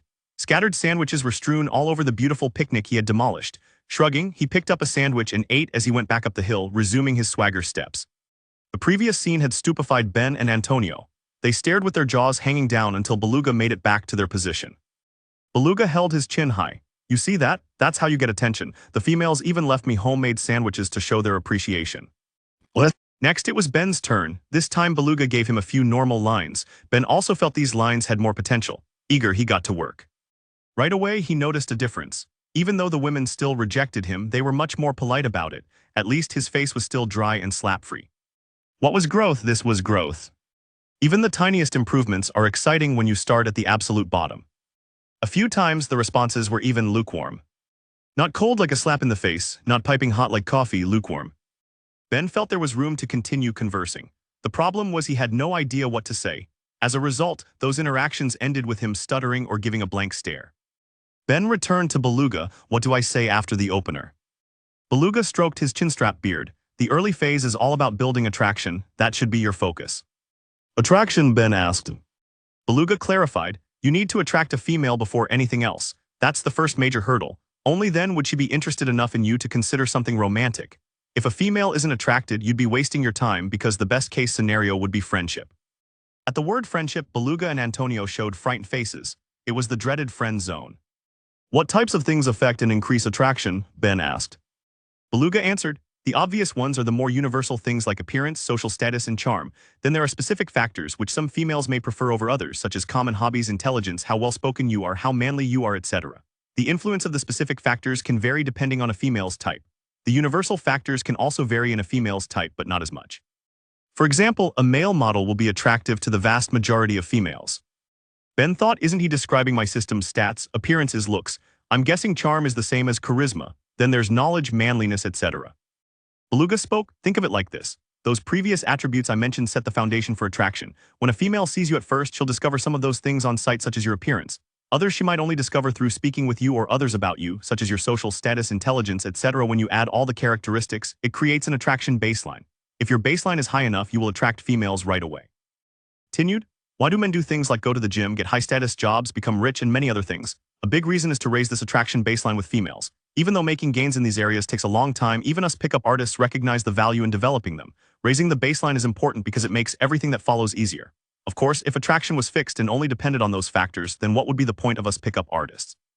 Our specialization is the last part in attraction and also the most important, seduction skills. This hooked Ben's attention. What are seduction skills? Beluga smirked. Seduction skills are ways to raise attraction in a short time. Even if your baseline was 0 with perfect seduction skills, you could skyrocket attraction to the peak. You could get any female you wanted. Ben gasped. He'd only heard of such things in legends. Right then, he received a system alert. User has unlocked favorability system. User has unlocked favorability subsystem, attraction. Ben squeezed his fists in excitement. Chapter 13, Jokes and Stat Bumps. Ben unlocked another system function. He asked the system and it explained the attraction system would indicate the attraction level of a woman towards him when they spoke. Isn't this like an NPC favorability system in games? His eyes shined. This excited him for several reasons. First, this favorability system would be very helpful. How useful was it for a clueless nerd to know how a girl felt about him? The answer was obvious. Second, he now knew that by learning more about being a pickup artist, his system would unlock more abilities. After calming down, Ben went back to listening to Beluga, who explained attraction further. The reason seduction skills can raise attraction is that it isn't fixed. Attraction is a perception. It can change inside a female's mind. Thus, by saying and doing various things, a pickup artist can raise attraction. Ben swallowed. What kinds of things? Beluga smirked. To put it in obvious terms, you have to do things females find attractive. There are hundreds of different techniques. Let's start with the basic layer of building attraction through speech, which is communicating attractive qualities about yourself that aren't clear on sight. That may include accomplishments, interesting stories, and things that show your high value. So Ben, tell me, what are some attractive things you've done? Ben was deep in thought for a full minute, then he had it. 15-game win streak in Rocket League. We'll skip that, the entire section we're skipping it. I'll ask you again in the distant future. You'll have to work on it, but it's okay, Beluga assured him. That is pretty amazing though. At least the fellow nerd Antonio was impressed. Alright, how about this, Beluga said. Ben, do you know any good jokes? Ben's face became full of confidence as he nodded and smiled. As an internet otaku for so many years, how could he not know excellent jokes? He knew the best jokes. It was his time to shine. Ben saw a single girl sitting and reading a book nearby. He approached her. Excuse me, miss. Yes, she responded. Is that the new Harry Potter? Ben asked in a curious tone. This was one of the new openers Beluga gave Ben to ask a basic question about an item of the girl's, such as a book, a phone, a strange piece of clothing, etc. It was a simple opener to break the ice and was strong in its flexibility. You could adjust it to many situations. Target's current attraction level, indifferent. Above her head, the system produced a small pop-up screen visible to Ben only. It displayed on its own without Ben having to request it. As she responded to Ben, he prepared his follow-up joke. Antonio and Beluga watched on in support and anticipation. When the woman started cursing Ben, the anticipation disappeared, but they still supported him. When the shoe flew at Ben's head and bounced off, their support also withered, sprouting shock in its place. Ben walked back to Antonio and Beluga with a new bump on his head. Antonio questioned Ben, "What joke did you use? Your mom is so fat." "Stop," Beluga realized he should have been more specific about the jokes. "Try ones that aren't insulting." Then Beluga gave Ben a joke to try on another woman. Speaking with the last girl, Ben had watched her attraction level change from indifferent to disinclined, and then to disgusted. The system explained to him the attraction levels from worst to best: mortal, enemy, disgusted, disinclined, indifferent, curious, interested, attracted, fangirl. So far, Ben had started at indifferent, which he reasoned was because of his average 5 in looks. Armed with better material, he spotted another woman and tried again. He opened her in a similar way to the last one, but when it came time to tell the joke, he stuttered because he wasn't used to telling it, and it failed. Ben returned in disappointment when something happened that brightened his mood. "Congratulations, you've completed the weekly challenge. It's a numbers game, open 100 women. Completion status, 100-100. Distributing reward, stat point random x1. Signing stat, communication +1. Congratulations, you've unlocked the achievement, junior opener common, open 100 women. Distributing reward, PUA points +100. Ben was ecstatic. Not only did he finish the weekly challenge, but there was even a hidden achievement for the same accomplishment, 2 for the price of 1. Even though he only had 450 points and needed 50 more to get a low-level mystery box, he was still excited. He browsed the next weekly challenge. Weekly challenge, handful of digits, acquire phone numbers from 3 women who are interested in you. Reward stat point random x1. Completion status, 03. After reading the challenge, he took the description to mean the attraction levels of the 3 women had to be at least interested. He assumed it was to stop him from finding loopholes. As far as seeking loopholes, Ben didn't bother wasting time doing so. He still remembered when this shameless system told him no slam donkeys and no pay pigging when he had only thought of some possibilities. Ben's communication stat went up from 3 to 4. Unlike looks, this wasn't a stat where he could notice the difference in a mirror. He was anxious to see if the higher stat would change the results of his approaches, so he searched for a new target right away. After selecting one, he took a deep breath and stepped forward. It was time to see what his new communication stat could do. Chapter 14, Teasing. When he spoke to the woman, Ben noticed a difference right away. The words flowed from his mouth like water, his voice sounded smoother, and even his body felt more comfortable. As Ben delivered the opener and the joke, the woman responded well. She giggled. "Congratulations, you've unlocked the achievement. Curiosity killed the cat common, make 1 woman curious. Distributing reward, PUA points +100. There was nothing better than points. Ben didn't even mind the system's vague insult in the achievement title. He had enough to buy a mystery box, but he'd save that for later. Now he needed to focus on the present opportunity. If he could raise this girl's attraction level to interested, then he might get her phone number. Ben persisted in chatting with the girl for a few minutes, but the mood only turned awkward. Despite the higher communication stat, he was still too lacking in experience and conversation topics. After some time, she excused herself and walked away, leaving Ben standing there frustrated. He shook his head. "It's fine, this is already a massive improvement." He returned to Antonio and Beluga. They also observed that Ben had done much better and encouraged him. Ben described to Beluga how well the joke went, but he needed more material to raise attraction.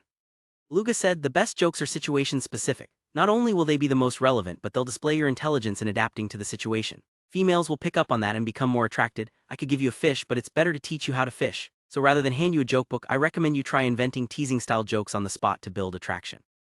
Teasing? Ben questioned. He understood the word's general meaning but not the specifics of doing it. Beluga answered, "Teasing is making a light-hearted joke targeting the female. You choose some item or attribute of hers, clothing and accessory, a tattoo, something about her body or hair. Then you make a joke about that, poking fun at her in a subtle way." I understand, I'll give it a try," Ben said. Despite his inexperience, he discovered the boost in communication improved his creative thinking ability. That made it easier to generate conversation ideas. He amped himself up to give it a go. Ben approached a woman stretching after a jog. "Body part," he reminded himself. "A beer belly." As Ben walked back, Beluga and Antonio shook their heads hard. Ben knew it was no good. He moved to a new girl to try again. "Clothing item," he said to himself. "What's up, clown shoes?" He dodged a water bottle. "Okay, that didn't work either, that's all right, 3rd time's a charm." Ben found a new target. "Let's try a different accessory." He adjusted his material. "I like your raccoon hat." He hiked back with his new hickey, the red slap mark on his face. That was her hair. Who could tell? "Why is nothing working?" Ben screamed at the heavens. "Congratulations, you've unlocked the achievement. Watch your back common, make 1 woman a mortal enemy. Distributing reward, PUA points +100. I even got points for that?" Ben glanced back at that woman he just spoke to. Her strange brown hipster haircut framed her eyes as they spat a venomous glare at him. Behind the malice, Ben only saw more malice and the desire for devilry. He jogged back to Beluga and Antonio, glimpsing over his shoulder every so often to confirm he wasn't tracked. Upon Ben's return, Beluga gazed at him with newfound respect. He didn't know if this kid would ever make it as a pickup artist, but he was a damn prodigy at cursing and offending people. This was a talent. Beluga explained to Ben where he went wrong. You're doing too much. The point of teasing is to be playful and charming, not insulting. There's a spectrum between boring and abusive. Choose something the target won't be sensitive to. The teasing should be funny, which helps loosen things up. He continued, your body language is also important for easing the tension. Enter with a relaxed, joking tone and a light smirk so they know you're playing around. Okay, let's try something a little different. Approach some females and think of a famous person they have a vague resemblance to. Open them by jokingly asking them if they're that person. Okay, I can do that, Ben replied. He spotted another woman gazing at a lake in the distance. As he got closer to her, he went over the plan. Famous person, I got it, don't forget the light smirk. Ben was a quick learner, his body language and tone aligned in perfect harmony. He remembered to speak with a carefree, playful attitude. He did everything Beluga said, it was perfect. Are you Hitler? Ben rationalized it to Beluga. Her short hair looked like Hitler's though. He committed genocide, no homicidal maniacs for F***CK's sake, pick someone with no crimes against humanity, Beluga yelled. Ben reflected and brainstormed, what about oral genocide, is Miley Cyrus out? Chapter 15, Otaku Religion. This is harder than I thought, Ben sighed. All right, I can do this, let's go again. He scanned the horizon, discovering an intriguing girl with bright pink hair in the distance. She was standing next to a flower garden, laughing at something on her phone. Ben thought, pink hair, that's too easy, I'll ask her if she's the stripper from that movie. No damn it, that's offensive, something else. Ben pondered for a while but no one else sprang to mind, then he thought of something. Wait, would that work? Beluga said, famous person, I don't know if characters would qualify. His idea was strange, he wasn't sure if it would fly, in fact he expected it to probably crash and burn. Would she even know who that is? After considering it for a few seconds he sighed. Whatever, I'll just try it, I'm not getting any better ideas anyway. Ben went over to the girl. As he got closer he noticed two things. First, on her pale skin she had an almost star-shaped birthmark under her left eye. Rather than making her unattractive, it added a unique charm. Second, she was super sexy. Her long pink hair stretched down to her waist, curving around her large D-cup breasts which popped out even more when contrasting with her narrow waist. A skin-tight black top displayed her smooth stomach, accented with a butterfly piercing at her belly. Ben gulped, this is a long shot but I'll never know until I try. He walked up to the girl and launched the stupid line he was sure would bomb. Hey, are you Sakura from Naruto? He delivered the line with the proper playful tone but was still pessimistic. Ben predicted she would glance at him like he was crazy or say no and walk away. At best, she wouldn't understand who Sakura was and ask for clarification. The prognosis wasn't good, but this world had no shortage of medical miracles. PFFFTT. Ben's face froze. Did she just burst into laughter? Haha, I wish, the girl said. Target's current attraction level, interested. Congratulations, you've unlocked the achievement, passing interest common, make one woman interested. Distributing reward, PUA points plus 100. Another 100 points? The achievement shocked Ben, but he tried to keep a straight face. It seemed this girl not only didn't walk away but her attraction level jumped right to interested. Was she an anime fan? Ben realized this must be what Ben meant by type. If this girl is an anime fan, then me using such an unusual opener about a subject she likes must have created this amazing result. It made sense that some openers could lead to leaping attraction levels. Not long ago he cliff dived from indifferent to mortal enemy on a raccoon head. The girl interrupted Ben's thoughts. Do you like anime? Ben hesitated. It was an unwritten rule among otakus and superheroes that you never reveal your true identity, especially to a cute girl. No, I can't play this one by the book. I need to take a chance. That's right, he risked it all. The girl stared at him. After a long time she smiled and extended her hand. I'm Katie, please ta Micha. Yes, Ben tossed the otaku Bible in the garbage and it worked. He wouldn't be bound by mortal rules anymore. Hail Satan. Ben shook her hand and offered his name. Now what? He was lucky that he didn't have to decide. After he admitted to liking anime, Katie began an endless rant. She talked about the recent animes she's watched, her favorite characters and scenes. She didn't even give Ben a chance to speak. The dark side offered many benefits. Ben only nodded the entire time. After a while, when Katie was out of breath, Ben's instincts told him the moment had arrived and he took a stab with his devil-forked tongue. Katie, I have to go, but can we exchange numbers and talk later? Ben's tone was relaxed but his heart was thumping. He was silent for a few seconds, considering it. All right, give me your number, Katie said. Fool me once, shame on you. Fool me twice, I'll die in 16 days. Ben knew better than to give his number to a girl. He was thankful that Beluga already gave him the perfect line for this occasion. I don't pick up calls from unknown numbers, so put your contact in first. Ben took out his phone and put it in her hand to input her number. To Ben, the line sounded like something a drug dealer would say, but according to Beluga, women like that. After he said it, Katie's eyes flashed. Then she put her number in the phone without further hesitation. It worked. Ben was dancing in his mind. Morpheus Beluga was right. He began to see the matrix.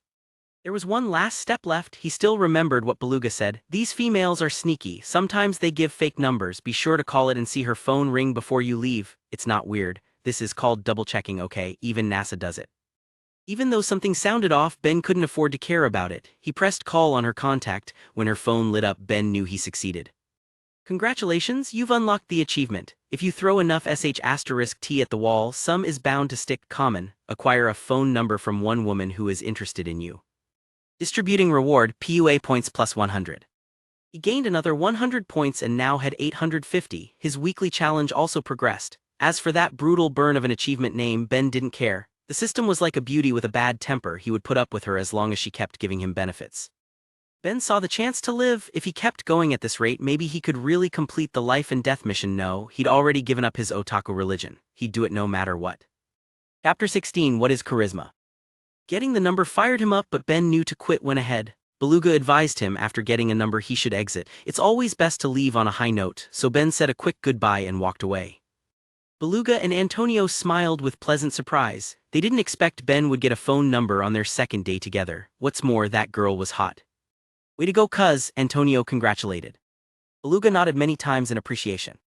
Ben narrated what happened with them. When they heard he admitted to being an otaku, their eyebrows elevated to their hairlines. Ben's unorthodox opener and the girl's response were like a nerd's wet dream. It was not typical. You could say Ben lucked out, but the always elusive luck is only caught by those who risk chasing it. It was approaching sunset in the park, so they called it a day, agreeing to meet again the next week. Ben was tired and eager to open a new mystery box, so he returned to his dorm. Walking to the subway, Ben's mind couldn't stop thinking about what his mystery box could contain. So far, he'd only gotten consumables, but there were probably many other types of items he hadn't seen yet. He wondered about it. I can imagine some real-world items. Could there even be skills? He licked his lips in anticipation. Ben sat on his small double bed as he stared at his system screen. His foot subconsciously tapped the floor in rhythm as he was in the middle of a tough decision. 850 points, the system mentioned it hides some store items until I have enough points. Should I save up to 1,000 first? No, I only have 16 days left. Last time I didn't get any points for a week. Who knows how long it'll take. I need to use any potential advantage now, he settled. Opening up the store screen, Ben used 500 points to buy a low-level mystery box. It materialized in his lap and he opened it. Ben knew by now to close his eyes, only opening them after a few seconds. When the light receded, he saw a familiar item. Another stat growth multiplier. Ben wasn't sure how to feel. It was useful, but it was hard to say if he could make significant enough gains to change his fate in 2 weeks. Even if it was for looks again, he suspected he'd at most gain 1 point, since he'd already eaten the easy beginner gains the prior week when he lost his flab. He knew losing fat is much easier than gaining muscle. The only difference Ben noticed was that this card was a different color, light blue. He touched it and a new pop-up emerged. Mid-level stat growth multiplier, consumable rare charisma x1. Charisma, that's pretty go. He froze like a deer in the headlights. Wait, he scrutinized the screen's information again word for word.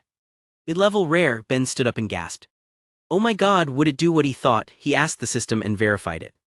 Yes, 100x, this card would multiply his results by 100x. Ben did the math. That means over 7 days I'll get almost 2 years worth of results. B-I-N-G-O-O, he danced and did karate moves around the room. Lam asterisk. Barik entered to uncover Ben in the middle of a Hadoken. His eyes widened. That's a nice Hadoken, bro. Farik appreciated it. Thanks, man. His roommate even had great taste. This was Ben's day. These two roommates had seen little of each other. The prior weeks of university kept them both busy, Farik with studying and Ben with not dying. Ben wanted to catch up, but it wasn't the time, so he made some small talk and excused himself to get some air.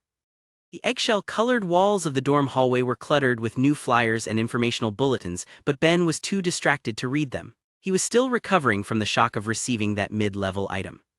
Rare was the highest quality item he could get from the low-level mystery box, so it was incredible that he lucked out and got it. He didn't know the odds, but they couldn't have been too high. Ben didn't know if the system was helping him or the heavens were on his side, but if he could use the stat growth multiplier well, it might give him a chance to make breakout gains. This is what he needed. His charisma was 0, so there was massive room for improvement. Any charisma-related activity he did would generate earth-shattering growth. Only, why couldn't he think of one? Now that I think about it, what is charisma? Ben scratched his head. He paced in the hallway as he considered it, steps advancing in uncertain gait on the brown carpet. He lost track of the outer world as he delved into his ideas, but after some time he still couldn't grasp it. It wasn't a simple stat like looks, just how would you describe it? Sighing, Ben planned to ask his system, but he first wanted to know how society defined it. Snapping out of his previous trance, he walked to the elevator as he pulled out his phone and searched. One definition he found was a personal magic of leadership arousing special popular loyalty or enthusiasm for a public figure, such as a political leader. 1. Ben shook his head. I'm not a politician. Next. Another definition was, you say that someone has charisma when they can attract, influence, and inspire people by their personal qualities. 2. That confused Ben. Doesn't everyone who influences people use their personal qualities? Personal qualities are inherent, there's no avoiding the use of them. I still don't get it. He looked for another one. That single, undescribable, intangible quality that a girl with big jugs has. Ben looked at the source, author Wetcoaster on Urban Dictionary. Well, I can't argue against that, but it still doesn't help me, he sighed. Okay, let's move on to the system's definition. Only after speaking with the system did he understand it. Charisma was a multiplier on all his stats. It was similar to how attraction started at a baseline, then seduction skills could raise attraction from there. All his other stats were a baseline, and charisma was a soft skill expressed through communication, which magnified the effectiveness of his stats on attracting and influencing others. Communication could happen through his speech or body language. His appearance alone could even give off a sense of charisma when people looked at him, which multiplied the attraction of his looks. It was an amazing stat. With Ben's 0 charisma, he received no multiplier at all. Meanwhile, someone with marginal charisma could have all their other stats identical to Ben but crush him in every social activity. That's why you have some media personalities with mediocre looks or communication skills who are still very popular. Even with a definition, Ben's main issue was still there. How could he improve charisma? Ding asterisk. He looked up from his phone to see the doors for the elevator open. Ding asterisk.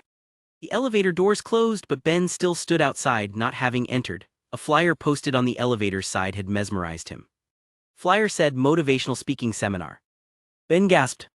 That's it, he shouted. Chapter 17, Stat Gain is a hell of a drug. Charisma is all about influencing people with communication. Ben also read that one common trait of charismatic people is excellent speaking skills, so what better way to improve charisma than studying motivational speaking? It should also develop his communication stat. It was perfect. Ben took down the information on the flyer and checked the website on his phone for details. Even though the seminar wasn't free, it was for students, so it was affordable. However, there was an issue: it would interfere with one of Ben's classes. The seminar would start tomorrow and last for 7 days, using several hours per day. At the scheduled time, Ben had a writing class. This was a problem. His eyebrows pinched as he considered how to resolve the conflict. After a short while, he realized it was pointless to worry about it. Time was running out. What was the use of class if he died in 2 weeks? Ben made a firm decision. He would stop going to all his classes. Rather than wasting his time there, he was better off opening women and attending the seminar. If still alive in 2 weeks, then he'll return to his studies. Would his parents or teachers protest? Let them complain to his corpse. If Ben's parents found out he was skipping classes to chase women, they would choke him to death, but they didn't have a dominatrix system sitting on their heads threatening to kill them. He used his phone to buy a ticket for the event on the website. Is this it? Ben was gazing at a classroom entrance with people shuffling into it. It was the noisiest area in the pearl-colored hallway. Near the door was a wooden desk and a chair with a person sitting there checking for tickets from everyone who entered. It's her. Ben recognized the person and approached to say hello. Benjamin-san, it was Miyuki, Ben's RA. It turned out she worked as a teaching assistant for the professor who ran this seminar. She must have posted the flyer in our dorm's floor, Ben realized. The two exchanged a few words and he walked inside, not wanting to disrupt her work. Hall is what Ben thought when he saw the classroom. He realized it differed from the others in the university. He'd already attended enormous wide lecture halls, ones that could house hundreds of students. While this one wouldn't fit so many, it had towering multi-story ceilings like it was a room with special acoustics meant to intensify speeches and the judgments of those listening. The professor must have reserved this solemn space for this wreath. The seats were arranged in a semicircular formation focused around a speaking area at the front. They filled up as people arrived one after the other. Some minutes later, everyone who bought tickets was present and the professor closed the door. Miyuki was the last to enter and sat in the last empty seat. By coincidence, it was right next to Ben. Hello again, Benjamin-san, Miyuki greeted with a warm smile. He greeted her back with a cordial smile. Meanwhile, in his mind, he grinned like an idiot because of the fortuitous seat arrangement. Ben inhaled the light scent of vanilla emitted from her body. He didn't know if the smell was natural or perfume, and he didn't care. He just treated his snout. Life was good. On the other side of Miyuki, a man watched their interaction and frowned. This B*TCH greeted this kid before me. He had very short black hair and aquiline nose and was as slender as a snake. He was older than Ben, around the same age as Miyuki, with darting eyes that displayed a wily temperament. Miyuki turned to the man, greeting him with a flat voice. "Hello again, Zachary-san." At that, the man's frown disappeared. "Hello, Miyuki," he responded with a shrill voice, leaning forward to get closer to her. He'd been working on convincing Miyuki to date him for the past year. Zachary was also an RA, a fellow teaching assistant, and was here to help the professor. He thought having so much in common would be conducive to a relationship, yet Miyuki always told him she didn't date colleagues. He took that to be bullsh*T. Instead of speaking with him, Miyuki turned to Ben. "Benjamin-san, how did you discover this seminar?" Benjamin replied that he found the flyer by the elevator, to which Miyuki laughed and admitted she posted it. As the two continued to chat, Zachary's face became uglier and uglier. "Who is this little sh*T? When everyone settled in, the professor went to the front and spoke. His words were eloquent and attention-grabbing. Ben understood why he was teaching this subject. Ben traced the palm-sized stat growth multiplier card in his jacket pocket. He'd waited until now to use it so that he got full value of the 7 days. When no one was watching, he took it out. He'd verified a while ago that others couldn't see his system items, including his screens. Still, they would see his motions when he used them, so he tried to be careful. Not wanting to waste more time, Ben activated it with a thought. Whoosh, his dopamine receptors fired up like a blazing forest. It was like a drug. Similar to when he used the stat growth multiplier for looks, an intense drive struck him to develop his charisma. I need to be influential, be motivational, charismatic. He was developing the mindset of a junkie. The system was a drug dealer in disguise. And imagine this was the urge con artists and politicians felt when they started their careers. As the professor lectured, Ben paid attention to every word. He imagined each syllable as an energy ball containing a fraction of a stat point floating into his head. "Yes, come to daddy, feed me, don't stop talking, don't stop." His bloodshot eyes ogled the professor like he was a Victoria's Secret model. Professor gulped and loosened his shirt collar. His spine felt a chill like he was being watched by a perverted beast. As a professional, he brushed it off and explained what they would do in the seminar. First, he'd teach about all the factors involved in motivational speaking. Then they'd participate in various activities. At the end of the week, everyone would give a motivational speech and receive constructive feedback. At the moment, they started an introductory activity. The professor said, "Everyone, the first thing we'll do is allow each of you to introduce yourselves with a few sentences. You may consider this your first activity." As the professor's assistant, Zachary chose who would speak. He went around the room, pointing to people one at a time by seating order. Ben sat in the back, so he was one of the last to go. He'd always avoided public speaking because the thought of people judging him made him uneasy. He even made excuses and called in sick when there were projects in his school that required it. As a result, he hadn't done it for many years. This time, however, he didn't feel the need to run. He'd been opening girls for several weeks now. This was only speaking in front of a few strangers. How hard could it be? When Ben's turn arrived, Zachary sneered but pointed to Ben and told him to stand. Ben already knew what he would say and got up. Moments after he left the chair, the confident smile on his face froze. He felt like he'd been ejected into the absolute zero of space. A terrible wave of fear flooded his body, like a premonition of imminent disaster.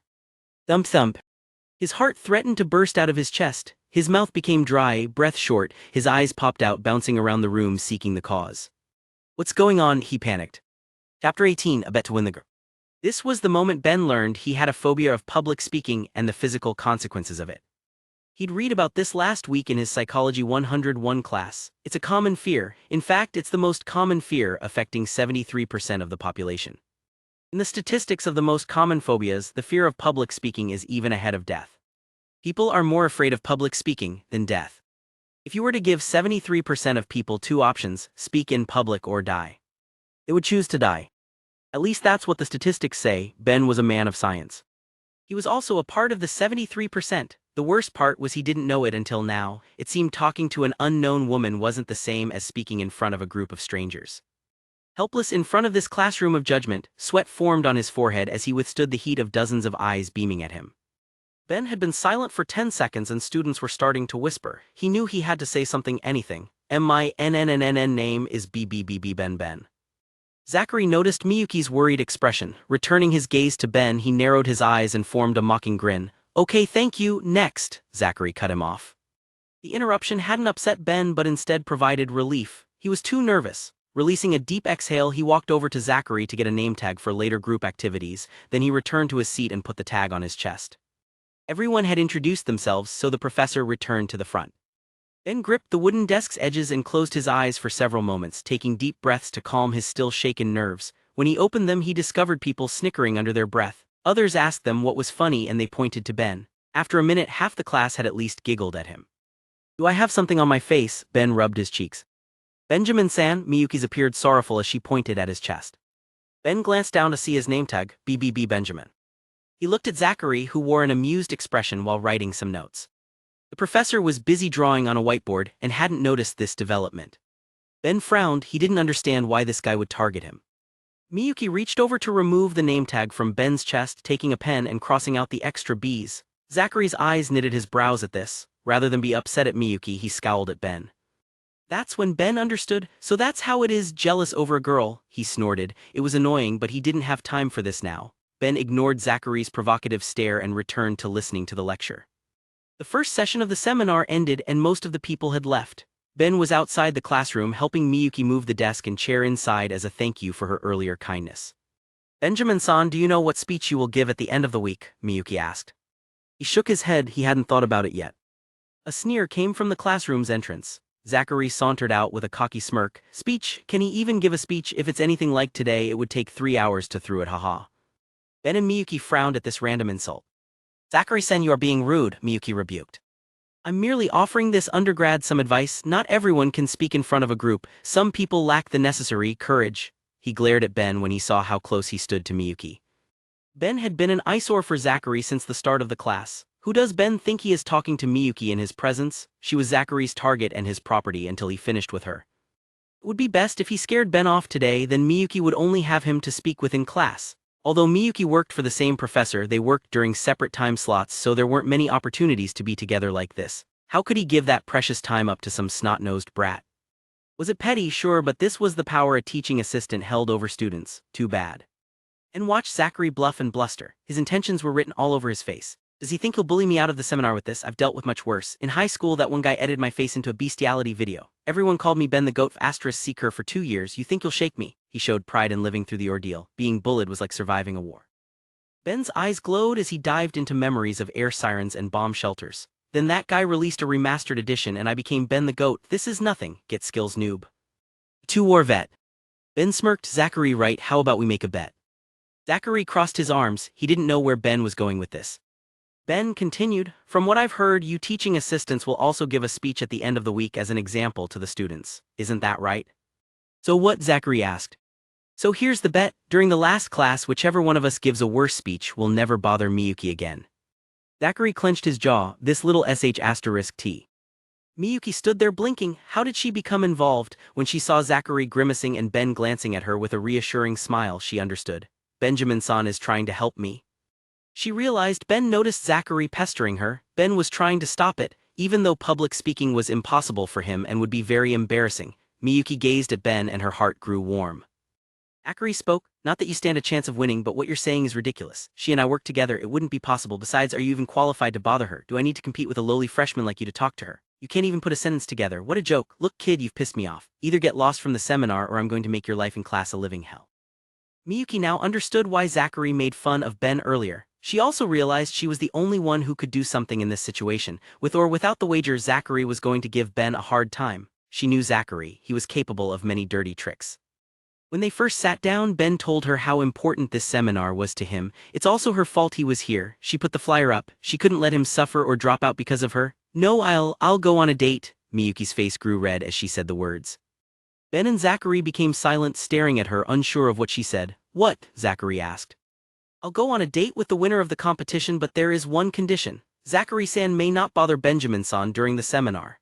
Miyuki tried to be a kind person, and she appreciated when someone went out of his way to be kind to her.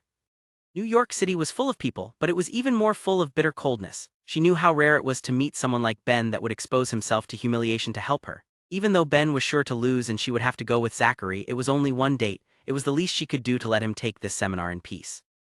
"Miyuki, you don't have to do this," Ben said. "Yes, do this," Ben thought. "No, it's okay." Miyuki gave Ben a gentle smile. Zachary wore a weasel-like grin. "We've got a bet. That's perfect. Miyuki, you can ask the professor to judge the best speech. You should believe he'll give a fair assessment, right?" Miyuki nodded. Zachary had complete confidence in his victory. Although he wasn't an amazing speaker, he'd been a teaching assistant for the professor for a year. He gained a lot of experience with public speaking. Meanwhile, Ben couldn't even pronounce his name without stuttering. His date was a sure thing. What a great deal this turned out to be. Now that Ben was no longer a threat, Zachary changed to prioritizing his professional image. He put on his teacher's face like nothing ever happened. Benjamin, we'll see who's the better speaker at the end of the week. Good luck. Ben returned a frosty smile. The only thing you'll be seeing is stars when I embarrass you in front of your precious boss and students. Chapter 19, Charismatic Evolution. 8 days to live. Ben had to admit that when the countdown hit single digits, he felt like his heart stopped. He panicked, but what could he do? He was already doing everything he could. Ben sat on his bed and thought about recent events. This past week, he spent every waking moment working on his charisma and pickup skills. He skipped all his classes. He went to the seminar every day. When he wasn't at the seminar, he read everything he could about charisma in the library and online. He even found ongoing university courses related to motivational speaking and snuck into them. He searched for techniques to reduce public speaking anxiety and practiced them. When university closed, he hit the streets and did approaches and even practiced motivational speaking then too. How? He approached large groups of women instead of individual ones. That felt more like public speaking in front of a large group, which helped him gain experience and reduce his nervousness. Ben's effort was not in vain. His first gain was that he completed his weekly challenge yesterday. After many approaches, he became better and better. His studies into charisma and motivational speaking showed genuine dividends in pickup successes. In the end, he got 2 more phone numbers. Congratulations, you've completed the weekly challenge. Handful of digits, acquire phone numbers from 3 women who are interested in you. Reward stat point random x1. Completion status 3-3. Distributing reward stat point random x1. Signing stat charisma +1. The system rolled the stat point into charisma. Ben didn't love that because he was already working on charisma under a 100x boost of the mid-level stat growth multiplier. Still, he wouldn't complain about a free stat point.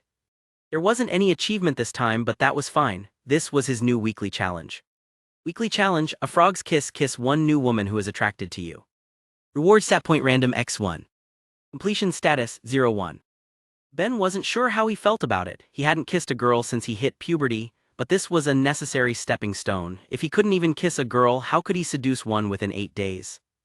Ben knew he needed to step up. It's a good thing that with his recent gains, he was optimistic about achieving better pickup results. The weekly challenge was only an appetizer. The main course was his stats. Looks 5 average. His looks hadn't changed. Even though Ben continued going to the gym, it would take a long time to see gains now. Charisma 7 high charisma, entry-level standard for related professions. This was Ben's biggest gain. His charisma shot all the way up from 0 to 7. A 100x bonus was no joke. That's 2 years worth of results. During the past week, Ben took no time off. The stat growth multiplier made him concentrated and motivated to work on his charisma. He spared no effort, and this was the outcome. Every morning, Ben woke up with enthusiasm for new stat gains. There was only one issue. Over the last few days, he learned more about the stat system. Watching his charisma skyrocket, he understood one unfortunate fact: as stats increased, raising them further became exponentially more difficult. The stat system wasn't linear but curved. Ben perceived this when his charisma reached 5 after 3 days, then took another 3 whole days to reach 6. That was almost 1 year of results to raise it by 1 point. Raising each level was harder than all the previous ones combined. The only reason it was 7 now was because of the bonus stat from the weekly challenge. Ben felt if he used another mid-level stat growth multiplier on charisma, he might not even be able to raise it by 1 point. The system wouldn't make it easy to become a Superman. Still, Ben had a stupid grin. From 0 to 7, that was a life-changing transformation. Even though growth would be difficult later, how could he complain? He was a human waste 3 weeks ago. This was an evolution. Social status 2, get your life together. Ben's face fell. The system never let him smile for too long. Seduction skills 1, still more proficient in insults than anything else. So are you. After opening so many women, Ben's seduction skills gained the first point at last. It wasn't much, but it was a start. Knowledge 4, entry-level student. Manliness 3, barebones qualifications as a breeding slave. Breeding slave, what kind of society does this system come from? Communication 5, average speaker. His communication had also gone up by 1 from all the practicing. The stat growth multiplier didn't cover communication, so a 1-point gain in a week was already a significant result. Personal talent 2, you're becoming top-heavy on other stats, still an uncultured swine. Did you have to end on an insult? I'm trying to stay positive, I have a big speech today. Ben took a deep breath. He knew it was pointless to ask for politeness from this damn thing. Today was a big day. It was the final class of the public speaking seminar. This was the day everyone would give their speech and Ben would face off against Zachary. As Ben looked at his 7 charisma and 5 communication, his face morphed into an evil grin. Last week everyone gave him the nickname Stuttering Stanley. Today they'd change it to Face-Slapping Frank. Chapter 20, The Crucial Moment. The professor was at the front of the classroom giving his last lecture to all the students. It had been an enjoyable and productive week for everyone. That was also the case for Ben since Zachary didn't give him any problems, not even any name-tag insults. Zachary must have feared Miyuki refusing to follow through with the date had he done so. The professor smiled with satisfaction. To various degrees, most of the students had improved their motivational speaking ability. Observing growth in students was the thing he enjoyed the most about his job. Now he would see how much they've grown. He wrapped up and it was time for the end of seminar speeches. Each student either composed or chose a famous short speech and would recite it in front of the class. Afterward, there would be a short period where everyone provided feedback. The first ones up were Miyuki and Zachary. Everyone expected them to be the best since they had the most experience. By allowing them to act first, the professor hoped their speeches could serve as goals for the students to aspire to. Miyuki gave a cute speech espousing the beauties of Japanese gardens. This light topic showed how motivational speaking was a general skill that someone could apply to any area of communication. As long as you wanted to get a point across, motivational speaking could help you do it.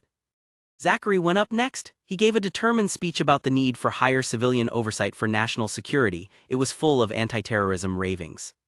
The topic wasn't to everyone's appetite, but even Ben had to admit it was a powerful speech that attracted each person's attention. Scumbag Steve over there has a way with words. This must be how those poison punch cult leaders get their start. The professor complimented the speech in front of the class. He thought that Zachary was his best teaching assistant at applying the material. Even though Zachary's level wasn't quite at a professional standard, it was above that of a student. Afterward, the students gave their speeches. Some of them created their own and others used famous speeches from public figures. Ben was the last in line. Zachary had arranged this on purpose. He knew the other students would be nervous and focused on their own speeches, so Zachary made it so they would finish and relax before Ben went up, allowing them to enjoy him make a mockery of himself. Ben's turn would soon be up. Miyuki looked over at him and chewed on her lip in worry. She never expected him to win. She only wanted Zachary to leave him alone for the week, which he did so far. You could say she reached her goal, so there was no point in Ben giving a speech since this seminar didn't give credits or grades anyway. Benjamin-san, she said, you don't have to speak, it's fine. Ben saw her concern and felt warmth inside. This girl sure was the thoughtful type. Still, how could he not go up? Of course he would. Don't worry, I know what I'm doing. I'll be looking forward to our date. At that confident response, Miyuki cocked her head in confusion. She didn't see how it was possible for Ben to give a better speech than Zachary. Zachary was the best speaker here, even better than her. It was obvious that Ben only began public speaking a week ago. He was so nervous then, he couldn't even say his name. At best, he'd be able to finish a speech today without anxiety destroying him. She rationalized that Ben must have been trying to ease her worries. Benjamin-san is the stubborn type, Miyuki thought. Even though he knew it would be hopeless, Ben still ran into the danger like a samurai charging into a hail of bullets. Miyuki's evaluation of Ben rose a level. She became curious about him. Ben didn't fail to notice Miyuki's change. Well, the system made it hard to overlook it. Target's current attraction level, curious. The last student before Ben finished her speech. Soon it would be Ben's turn. Zachary told the professor about this contest and he was reluctant to agree at first. He found it unprofessional for a teaching assistant to compete against a student, but Zachary convinced him. Zachary said Ben issued the challenge to create a difficult goal to motivate himself to work hard, so Zachary was doing his duty to help a student. That was how Zachary used motivational speaking to deceive his own teacher. He even felt the professor should have been proud. Miyuki also verified that Ben issued the challenge and asked the professor to judge. Since it was a self-imposed challenge by Ben to motivate himself, the professor couldn't deny it. Of course, he didn't know Miyuki would go on a date with the winner. Otherwise, he wouldn't agree to become a pimp. The professor wasn't the only one who knew about the contest. Zachary approached several students and convinced them to spread the rumor of the bet to everyone in class. Since Ben had the balls to challenge him, Zachary wanted to make sure Ben was humiliated to the max. Step, Ben walked to the front of the classroom. It was time to show the results of his efforts. When Miyuki saw no notes in his hands, only a bottle of water, her eyebrows wrinkled. It wasn't necessary to memorize the material. That was much more difficult. That's why no one had done so, not even her or Zachary. Yet it appeared this was Ben's plan. Miyuki bit her nails in worry. Professor's eyes flashed, but he said nothing. Zachary beamed a huge grin. This idiot was already going to suffer, but he's even asking for death. Wonderful. Ben didn't miss Zachary's scorn. He put on an icy smile himself. You just wait. You're about to get brutalated, then I'm going to use your pain as coal in my furnace of ambition. Everyone gave Ben strange glances. He was rubbing his hands together like an evil scientist cooking up a nefarious plot. Cough. In any case, the room became silent. Ben worked hard for this moment. It won't go like last time, I'm ready. He licked his lips in preparation to speak and looked around at everyone. Then, he felt the gazes of each person on his body like a piercing needle. Thump thump. It appeared again, crippling anxiety. Chapter 21. What is your life's blueprint? Ben's breath became shorter as nerves took control. It was the same as last time, with one exception. Ben's eyes were calm. Deep breaths, he reminded himself. He took slow inhales and exhales as everyone waited for him to start. The other students stared, some whispering amongst themselves, some shaking their heads. Can he really do it? We should just skip him. This kid's going to make a fool of himself again. Public speaking isn't for everybody, people need to know their weaknesses. Even the professor frowned, wondering if he should give Ben an excuse to avoid embarrassing himself. Miyuki clenched her fists. Zachary saw her concern and frowned. This B***TCH is about to go on a date with me and she's still worried about another man. Once I get her in my bed, I'll teach her proper manners. He leaned over to her. Miyuki, I was thinking we'd go for Italian. Do you like Italian? Miyuki didn't respond. Ben heard all the whispers, he felt all the pessimistic gazes. He ignored everything, all he focused on was calming his body. Even though he crammed in 2 years of learning experience, it didn't mean he gained 2 years of practice experience. His body needed time to adjust to the pressure. Even veteran speakers became nervous sometimes. Despite the chaos of his nerves, Ben didn't panic. He'd expected this and knew how to cope. Each deep breath he took relaxed him a little more. With shaky hands, he took a sip of water as he walked around a few steps. In his head, he went over his speech. You know the material by heart. There's no reason to be nervous. You've got this. He gave himself confident affirmations. After setting down his water, Ben clenched and released his arm muscles over and over, exhausting them so they would stop shaking. He closed his eyes and visualized a successful speech. These were all techniques Ben learned to deal with nervousness. From the perspective of the viewers, Ben was taking a long time. Zachary leaned over to the professor and said, Professor, we should sit him down. He won't be able to do it. The professor pinched his eyebrows as watched Ben. He noticed the techniques Ben used, but trying to calm down and succeeding were two different things. Giving him more time wouldn't be fair to the others. Should I have him sit? Ben was still at the front of the class with his eyes closed, taking deep breaths. Students' mutterings became more intense. Hearing this, the professor sighed. His responsibility was to all his students. Ben couldn't have any more time. The professor leaned forward in his desk and looked at Ben with apologetic eyes. He opened his mouth to ask Ben to step down. Right then Ben opened his eyes. As an expert in the field, the professor recognized the difference in those eyes. They were calm now. Ben wasn't nervous anymore, the techniques worked. Ben showed a calm and confident smile. It's now! His gaze circled around the room, thrusting eye contact onto every single person in the audience. After he looked at everyone, the room was dead silent. No one whispered any longer. There was something irresistible in Ben's eyes and body language. It attracted everybody's attention, stopping whatever train of thought they were on. They wanted to know what he'd do next. When the stage was set, Ben's voice emerged. With a firm cadence, he said, I want to ask you a question. The crowd hung onto his words. And that is, what is in your life's blueprint? The crowd was thoughtful. Ben continued, this is the most important and crucial period of your lives. For what you do now and what you decide now at this age may well determine which way your life shall go. And the question is whether you have a proper, a solid, and a sound blueprint. And I want to suggest some of the things that should be in your life's blueprint. As Ben spoke, his volume increased and his tone became stronger. He gestured with his hands for emphasis. Number 1 in your life's blueprint should be a deep belief in your own dignity, your own worth, and your own somebodyness. Don't allow anybody to make you feel that you are nobody. The audience felt a rush. These were words that resonated with Ben and with every other young person in this room, all struggling to find their place in the world. 3 weeks ago, Ben was a nobody, a loser, beat down and cast aside by the world and everyone around him. The system fell on his head, but instead of a blessing, it was a guillotine. Did he give up? Did he renounce himself to die? No. Even if he died a week from now, he would still spend every day of his remaining life moving forward, fighting and living. This was what he wished to communicate to each person here. Always feel that you count, always feel that you have worth, and always feel that your life has ultimate significance. Everyone stopped breathing. Zachary's jaw dropped. Miyuki's eyes shone. The professor sat up in his chair, his wide eyes staring at Ben. All the students felt a deep urge in their chests. Which one of them hadn't been rejected? Which one of them hadn't felt alone or afraid? These words spoke to their souls. Secondly, in your life's blueprint, you must have, as the basic principle, the determination to achieve excellence in your various fields of endeavor. You're going to be deciding as the days and the years unfold what you will do in life, what your life's work will be. And once you discover what it will be, set out to do it and to do it well, as if God Almighty called you at this particular moment in history to do it. Ben paused for a moment to look everyone in the eyes again. Be a bush if you can't be a tree. If you can't be a highway, just be a trail. If you can't shine like the sun, shine like a star. For it isn't by size that you win or you fail. Be the best of whatever you are. Professor gasped. The students' hearts pumped, their breath short, fists clenching.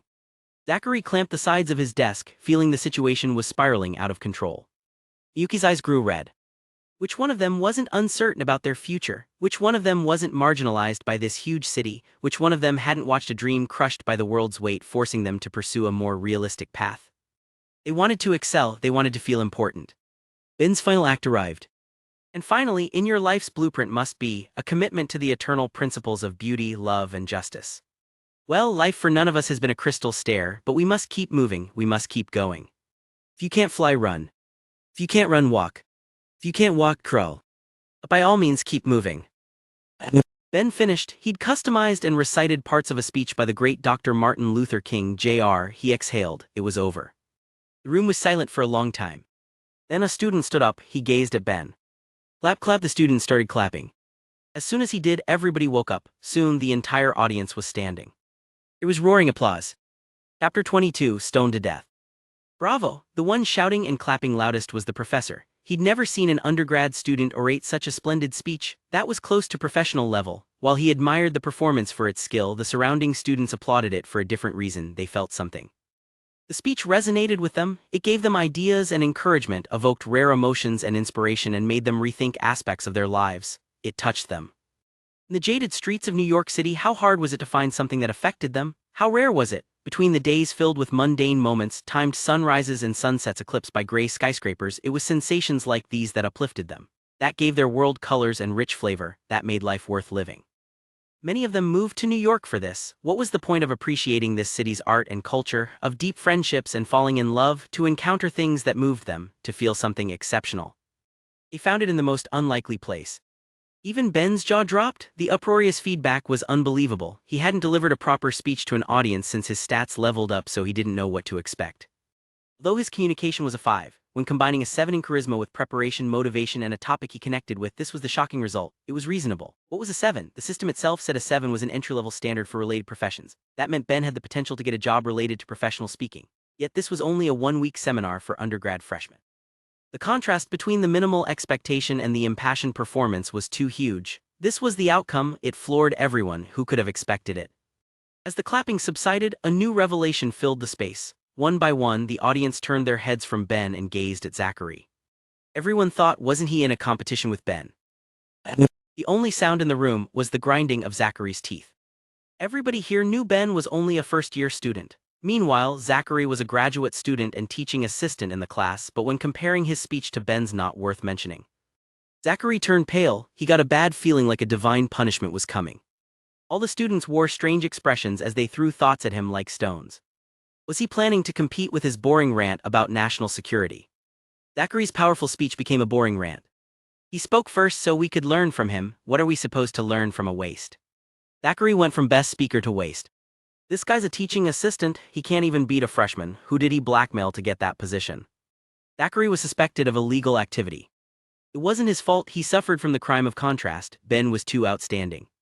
All eyes were on Zachary as the onlookers gazes through a finishing blow. Ben stuttered a week ago but now gave such a moving speech. He must have worked hard. What were you doing? The worst part of it all was this dirt hole Zachary was neck deep in. He dug it himself. Why did everyone know about their bet? It's because he asked people to tell them. This wasn't dropping a stone on his own foot. This was handing out stones to a mob, then getting stoned to death. Zachary's face was hideous. He couldn't cope with these students' stares anymore. He looked at Miyuki. The kind and gentle Miyuki's expression gave off a different mood than usual. Don't look at me, you trash. My date. All of Zachary's plans evaporated in a puff of smoke. He'd already spent all his money on a new outfit. No, I still have a chance. Zachary had one lost hope. He'd been working as a teaching assistant for the professor for a long time. This was only a small bet in a student seminar. The professor should still award him the win to save him some face. Zachary put on a bright smile and looked at him with hopeful eyes. The professor coughed. Ben, you've delivered the best speech today. What happened to respect between colleagues? Zachary fell back in his chair. The professor was already unhappy that this teaching assistant asked to compete against a student. He wouldn't compromise his integrity by delivering an unjust evaluation to please a glorified intern. Besides, Zachary got himself in this mess. Since he wanted to slither like a serpent, he could now roll in the dirt. Chapter 23, The Divine Tao of Face Slapping. People get what they deserve and snakes get stomped. If you bully enough people, you're bound to run into one with a system. That's what Ben thought anyway. He didn't care about Zachary's suffering. Ben only ever shared his goodwill and mercy with beauties and animal-eared NPCs. He decided to relish in Zachary's pain and fear like Pennywise. Ben was still standing at the front of the room waiting for feedback and criticism from the audience, but what kind of criticism could they give? The professor and others showered him with praise before he returned to his seat. Since all the students had spoken, the professor gave some final words at the front. "Benjamin-san, you were amazing," Miyuki whispered. Rather than watching the professor, something else captivated Ben's eyes. Target's current attraction level, attracted. Congratulations, you've unlocked the achievement, Lost in the Sauce common, make one woman attracted. Distributing reward, PUA points plus 100. Congratulations, you've unlocked the achievement, Juggling Jester common, raise one woman's attraction level with a nonverbal activity. Distributing reward, PUA points plus 100. Holy sh*T, how did she jump from curious to attracted? Before he went up, Ben remembered that Miyuki's attraction level was only at curious. In that short time it jumped 2 levels to attracted. That was 1 level from the top. How did it happen? He considered the possibilities. After a few seconds, Ben realized he'd heard something about this. Beluga had explained a woman's attraction can rise when viewing you do certain activities. The activity responsible for raising Miyuki's attraction was obvious. Ben gave a brilliant speech that blew everyone away. If you asked any person in the room, they would tell you that giving a captivating performance could attract women. It made perfect sense. Ben had a different idea. It was the face slapping. A speech was a speech. You could watch one on TV every day, but how often do you see someone get face slapped into oblivion like that? To Ben, it was a simple case of scientific observation. Oh my god, face slapping can get women. It's not only me, women love face slapping too. This is 2 for the price of 1. Ben felt he now understood the motivations of bullies. This must have been their goal all along. He took a step forward in his comprehension of the divine Tao of face slapping. It's a sick world, but as long as it's my hand doing the slapping, I don't mind at all. I'm going helicopter hands. Ben visualized himself with arms out as a spinning helicopter slapping everyone in his way. Many students attend their first year at university not yet knowing their passions or what they want to study. These were things they would discover at school. It was such a day for Ben. A young man found his calling. He finalized his field of study at university, face slapping. As an academic focus, it was similar to art history in that it might be tough to find companies to hire him for this specialization, but in life you have to follow your passion. While Ben was daydreaming, Miyuki glanced over at Zachary, whose face was still green. She couldn't help but frown and find him more disgusting today. Congratulations, you've unlocked the achievement, Breaking Balls uncommon, induce one woman to lower her attraction level for a competing man. Distributing reward, PUA points plus 200. It's real, Ben even got reward points for face slapping. Ben swore to himself that if he survived next week, he'd become a better face slapper than a Hindu goddess. It was the birth of a face slapping Asura. While the diligent Ben planned his future study path, a bell rang in the building signaling the end of the last lecture. The first one to leave wasn't a student but Zachary, who told the professor he felt unwell before running out the door. It was believable. The professor said nothing because he also saw how Zachary got D*********** all up and down. When the students left, the only ones remaining were the professor, Ben, and Miyuki. Before leaving, the professor exchanged personal contacts with Ben, only saying he might call him about a potential opportunity soon. When only Ben and Miyuki remained, Miyuki became nervous. She realized she had a problem. While the university didn't forbid an RA to date an undergrad, the school frowned upon it. Ben also lived in her floor, which made it worse. Still, why did the idea make her a little excited? Ben considered how to proceed. Should I ask her for a date tomorrow? No, Beluga said I can't come across as desperate. Ben felt the hot coals of the system's deadline burning his feet from below, but he knew this required patience. Otherwise, his eagerness would be a turnoff and he'd ruin everything. He exchanged numbers with Miyuki, saying he'd call her soon, then he walked out. Ben had a pressing matter to take care of because Santa was about to deliver a gift under his Christmas tree. 750 points, that's how many Ben saved. The previous bonuses put him over the edge. It was time to get another mystery box. Chapter 24, Traumatizing a Stranger. Ben was in the best and most private place for an unboxing, sitting on a toilet stall in a public bathroom. Well, it was the best place he could find. Since he didn't plan to return to his dorm yet and it was 2 out of the way, he stopped in here. He hoped this men's bathroom would be the location of his great turnaround. Ben could be patient with women but forget about other situations. He only had 8 days to live, so he needed every edge possible. As Ben focused on his system screen, he didn't notice another student entering the bathroom and walking to the sink in silence. Thinking he was alone, Ben began sweet-talking the system, hoping it would get him a better item. "Come on baby, do it for daddy, make me feel good." The eavesdropping student froze. He turned around and looked towards Ben's stall. His first suspicion was there was a girl in there with him, but when he saw only one pair of feet at the bottom, the suspicion became disgust. A pervert viewing porn. Then the student shook his head. "No, I shouldn't judge a person by one random comment. Maybe he's watching a penalty shot in a sports event. Daddy's paying 500 big ones to see this, your box better be worth it." "It's porn, he's a pay pig on a cam site." Then the student shook his head again. "No, maybe he's buying some VIP package in a mobile game. Come on baby, show me your skills." "Bastard, I gave you the benefit of the doubt." The student felt foolish for believing in Ben, then he sighed. "Whatever, it's a free country, he can watch whatever he wants as long as he doesn't disturb others." "Okay, I'm ready, I'm going to put it in." Ben input 500 points. "Now I'm disturbed, you scum." The student didn't want to know what Ben would put where. He prepared to run out the door when he stopped in his tracks because something unbelievable caught his attention. He looked up to see a magical shooting star. A banana peel flew over the student's head and smacked against the mirror. Several moments later it slid down in slow motion. No doubt this thing came from Ben's stall. *T, it slipped out. Forget disgusted? The student was now horrified. What just happened was like the terrifying twist at the end of a horror movie, but things got even worse. He knew who the killer was, but there was a new victim. "Where is the banana? What did you do to the banana, you sick bastard? Damn, if I don't get laid this week, I'm going to die." *CKKKKK. Ben was too busy cursing to hear the panicked footsteps and slamming door of the student exiting. Ben also wanted to know where the banana was. All he got was this. "Banana peel item trash X1. It was a literal piece of trash," he sighed. "I guess my good luck couldn't last forever." He expected this since he received great consumables before, 2 fine and 1 rare. Those were all above average. It wasn't possible to keep getting such good things. It was unfortunate this happened when he was running out of time, but what could he do? Instead of being down, Ben tried to stay positive. "It's alright, I'll still have more chances. My mission isn't to get rare loot but seduce a woman, so as long as I can pull that off in 8 days, I won't complain about anything else." Ben walked out of the stall and looked at the banana peel still sliding down the mirror. Examining it, he found it to be a normal banana peel. The only thing unusual was it was under the item category, which Ben never saw before.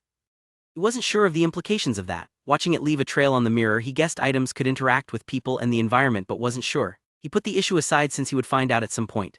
Ben also took the banana peel with him in case it proved useful. If not, he would throw it out later. Brushing off his failure, he left the building.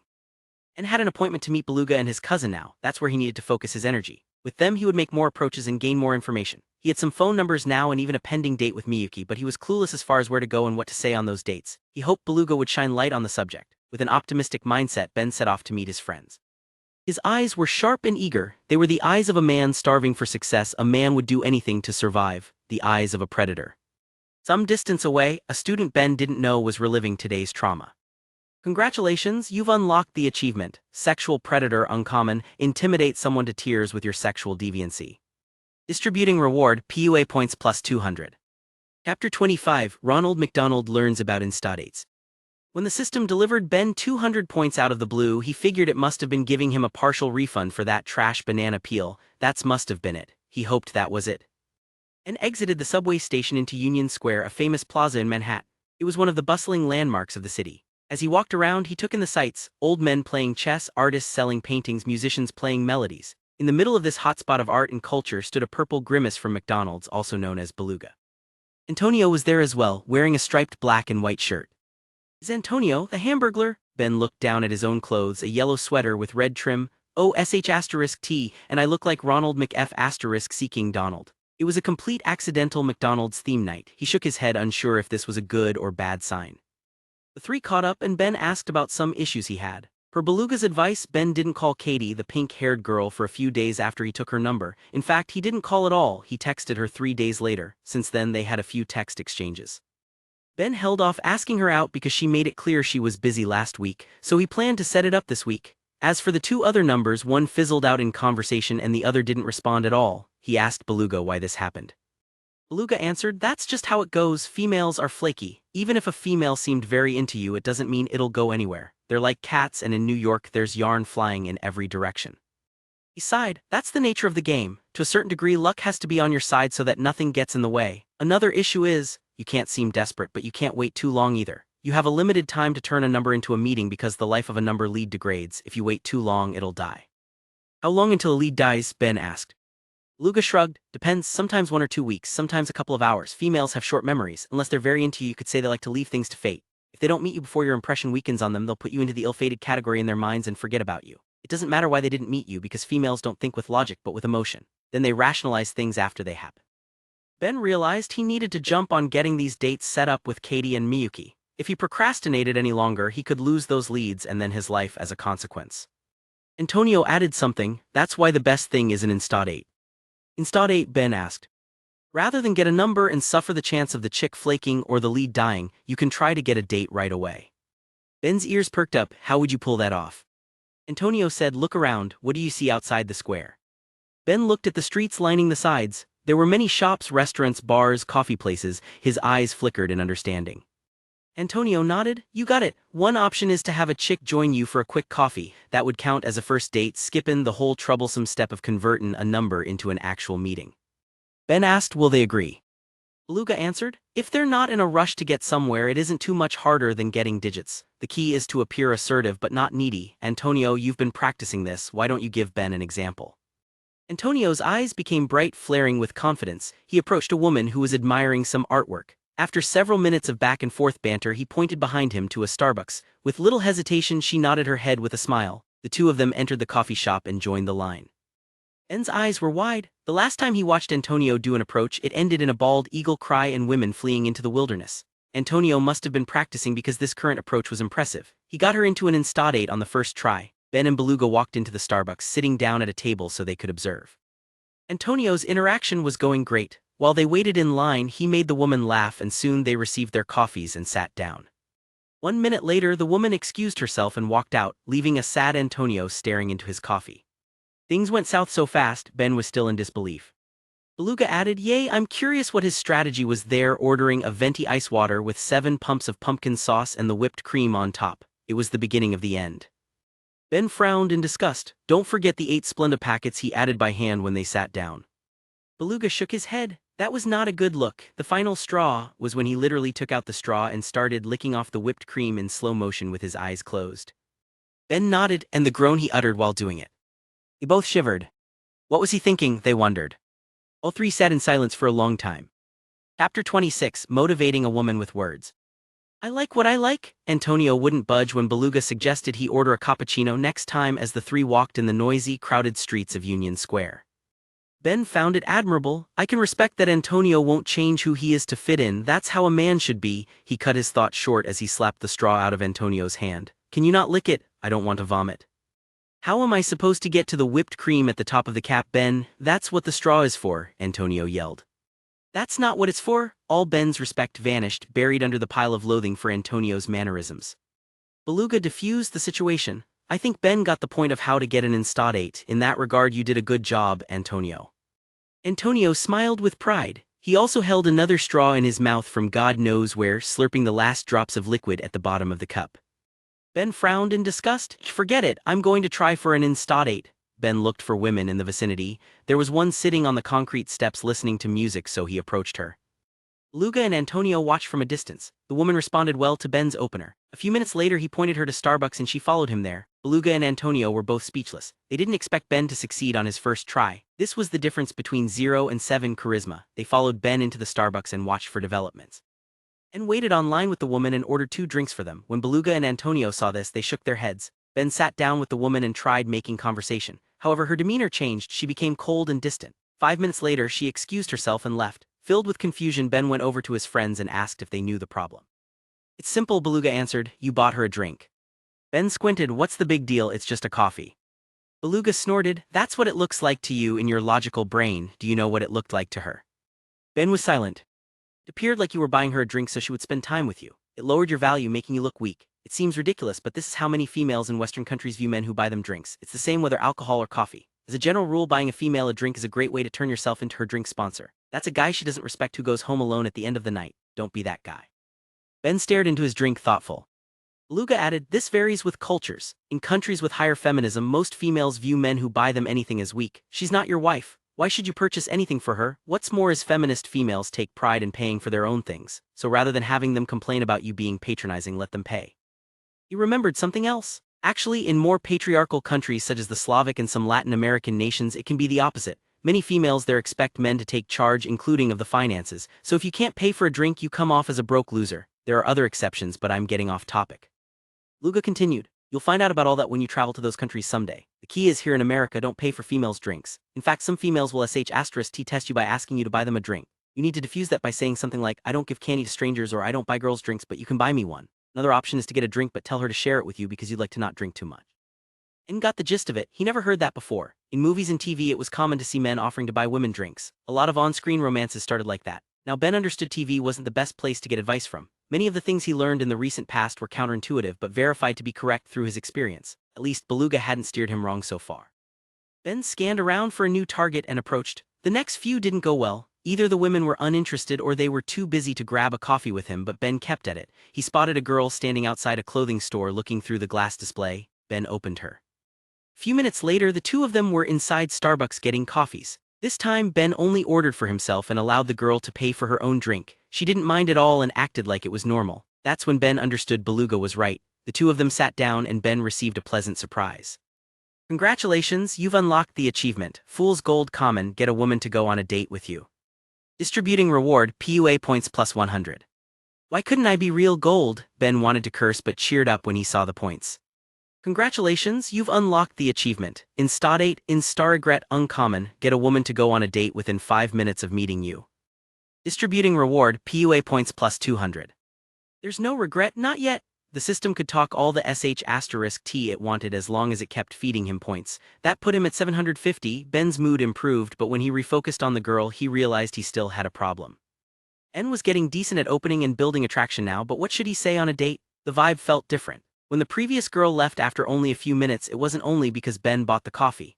Another reason was that his attempts at conversation weren't working. He kept making jokes and teasing her to build attraction, but something was off. As the girl sipped her coffee, waiting for Ben to say something, Ben clenched his jaw. Forget it. Don't overcomplicate things. Your charisma is 7. Use your charm and motivational speaking to win her over. Ben put his hands on his knees in a serious posture. The girl looked on in anticipation. Ben's body language and eye contact captivated her. It looked like he had something interesting to say and she was eager to know what it was. Will he ask about my hobbies, my goals for the future, my hopes and dreams? Ben gazed deep into her eyes, channeling all his charisma and speaking ability. He motivated her with his words. Have sex with me, do it. As the girl walked out at a nearby table, Beluga and Antonio were frozen in facepalm. Chapter 27, Unlocking Comfort. I'd be open to a different method.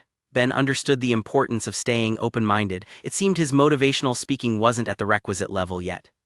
Beluga squinted at him. I'd sure *King hope so. That's not what you say in the first minute of a date. Once you're at that stage, it's all about building comfort with the female. Comfort? Ben asked. It's what it sounds like, Beluga replied. You have to make the female feel comfortable with you. Other terms for that are getting to know each other or building a connection. How comfortable she is determines how she views your relationship. Comfort is necessary for a female to trust you, go somewhere private with you, and develop a romantic relationship. Attraction and comfort are both necessary, but for the most part mutually exclusive. He continued, if you have comfort but no attraction, that's how you get trapped in the notorious friend zone. His voice became solemn at the end as if speaking Voldemort's name. If you have attraction but no comfort, the interaction will also burn out and not go anywhere. Most females won't be willing to escalate physically with you if they don't feel they can trust you. Of course, there's one important exception. The faces of Beluga and Antonio became serious. They sat in silence for several moments as if in reverence for some great being, then at the same time they whispered, the legendary sluts? Beluga exhaled, regaining his composure. Sluts don't need comfort, it's even a turn-off for them, they only want someone attractive. Since you can skip the toughest stage of comfort with them, they're the easiest targets for sex but nothing more. Antonio added, another way to look at it is they're only good for sex. You can't have a relationship with a slut cause they lack the self-control to stay loyal. Beluga nodded. As far as sluts go, that's the gist. Oh, there is one additional thing, a special type of slut, a tier above the evolved form of the sluts. Ben and Beluga exchanged glances. Their eyes shone like they were speaking of heroes or gods, then in unison they muttered the glorious title, the mythical drunk sluts. Recovering from his excited breathing, Beluga swallowed. Drunk sluts even cut down the necessary attraction. Sometimes you only need to be in their vicinity and they'll do all the work. Man, that's the life. Beluga stared into the distance, into some dreamlike space, a beautiful world without war and full of sluts. He didn't wake up until Ben waved a hand in front of his face. Ben said, I get it, you guys like sluts, let's get back on topic, how do you build comfort? Luga answered, the simplest way is to ask questions. You can also tell her about you, but most people are more interested in talking about themselves. Ask about the normal stuff, hobbies, music, movies, interests, family, travel, etc. There are advanced techniques, but start with those basics. Keep in mind that in a typical situation, comfort takes much more time to build than attraction. It can take anywhere from several hours to a few dates to build a decent level of trust. Ben nodded in understanding. At that moment he received a system alert. User has unlocked favorability subsystem, comfort. Ben squeezed his fists in excitement. He was moving in the right direction. He was grateful to Beluga and Antonio. Thanks guys, I understand, I'd like to try again. The three of them left Starbucks and went outside.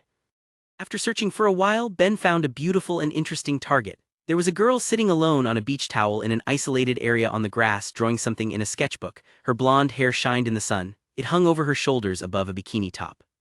Although it was a warm day, it was approaching October and she was showing a lot of skin. There was a juxtaposition between the liberal outfit and her solitary demeanor, evident from her segregating herself in a remote area. That revealed an unusual personality. More importantly, it revealed large breasts. Big tits, blonde. Ben was too distracted to notice the personality thing. He wasn't a multitasker. He took a little while to think of an ideal opener. His instincts told him that a standard opener wouldn't be too effective. Since the girl isolated herself, she probably wouldn't like if someone bothered her. So unless he said something intriguing, there was a good chance the opener wouldn't stick. Hearing the bestial roar of a passing motorcycle, Ben had an idea.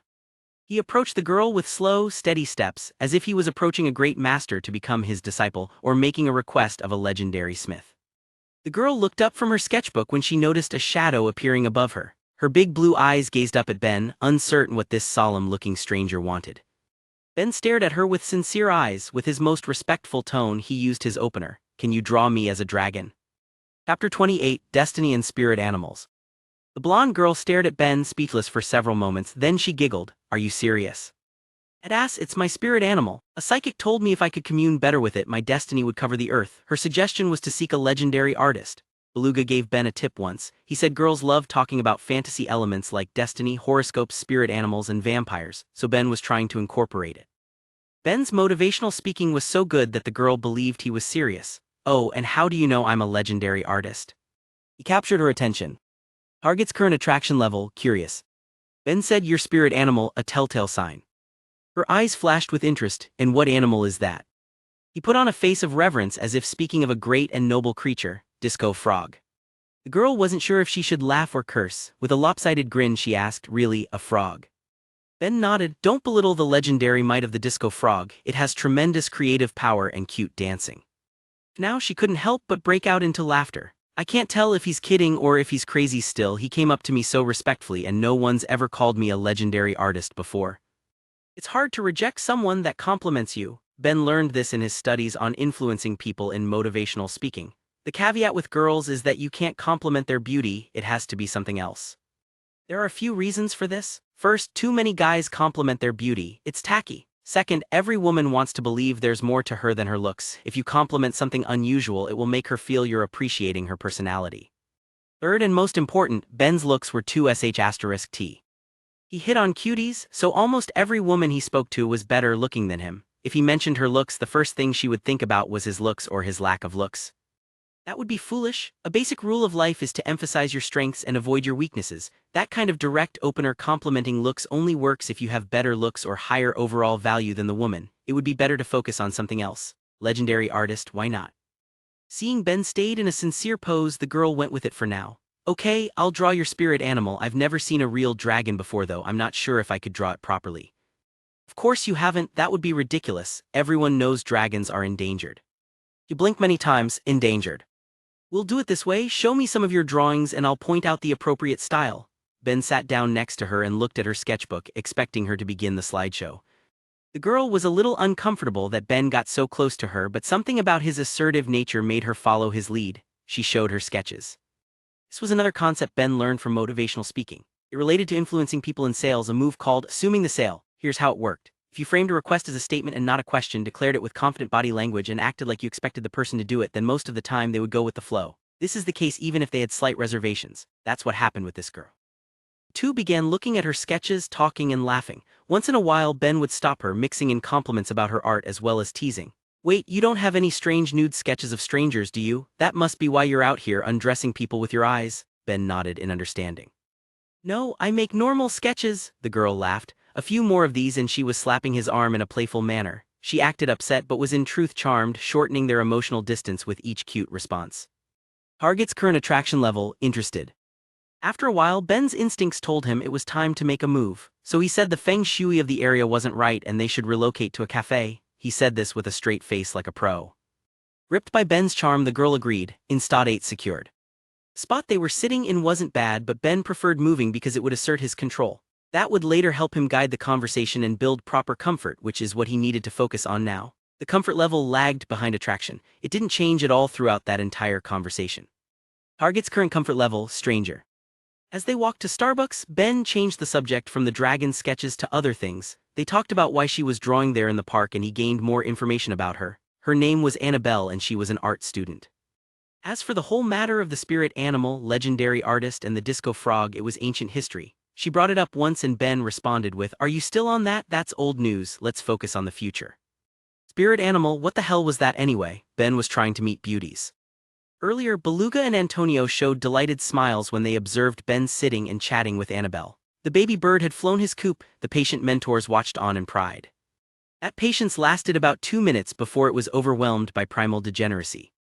They also wanted to get their beaks wet, the two of them were already doing their own approaches. As Ben walked into the Starbucks, he even saw Beluga entering with a woman not far behind him. They were using the Starbucks like an office. While chatting with Annabelle, Ben ordered his coffee, but he didn't have to say what he wanted anymore. He'd been there so many times in a brief span that the staff knew it by heart already. The only thing they didn't know, which was on all of their minds, was why did McDonald's characters keep bringing different women in there every 10 minutes. Some employees took photos and spread them on social media. Memes emerged. Gigolo grimace. The McDonald's crew needs love too. Hamburglar 2, from burglar to sexual predator. McDonald's stock dropped that day for no apparent reason. Chapter 29, Pointstigger. Don't get friend-zoned, don't get friend-zoned, don't get friend-zoned. Ben repeated the mantra in his head as he listened to Annabelle speak. It was time to build comfort, but Beluga told him the attraction needed to be high enough. Her current attraction level was interested. He hoped that was sufficient. The reason he spent so long chatting before was to build the attraction. Of course, he also guessed he could continue building attraction along with comfort, but this was his first time doing it, so he wasn't sure. What do you do for fun besides draw? Whenever Annabelle stopped talking, Ben asked her something else to get to know her. Where do you study? Are you from New York? What places do you like in the city? Their conversation continued like this for a while. Whenever she answered him, he followed up with more questions on some detail in her answer. Then he'd drink his coffee while she talked. While Ben gazed deep into her eyes, Annabelle thought, feels like I can tell him anything, he's such a good listener. As she told him about her passion for travel, Ben nodded and wondered, is the new season of Lucifer out yet? It wasn't his fault. Building comfort took too long. It was impossible for anyone to maintain concentration listening that long without drifting off. While he could raise attraction within a few minutes or even seconds, her comfort level only increased after 45 minutes. That was almost a full episode of Breaking Bad.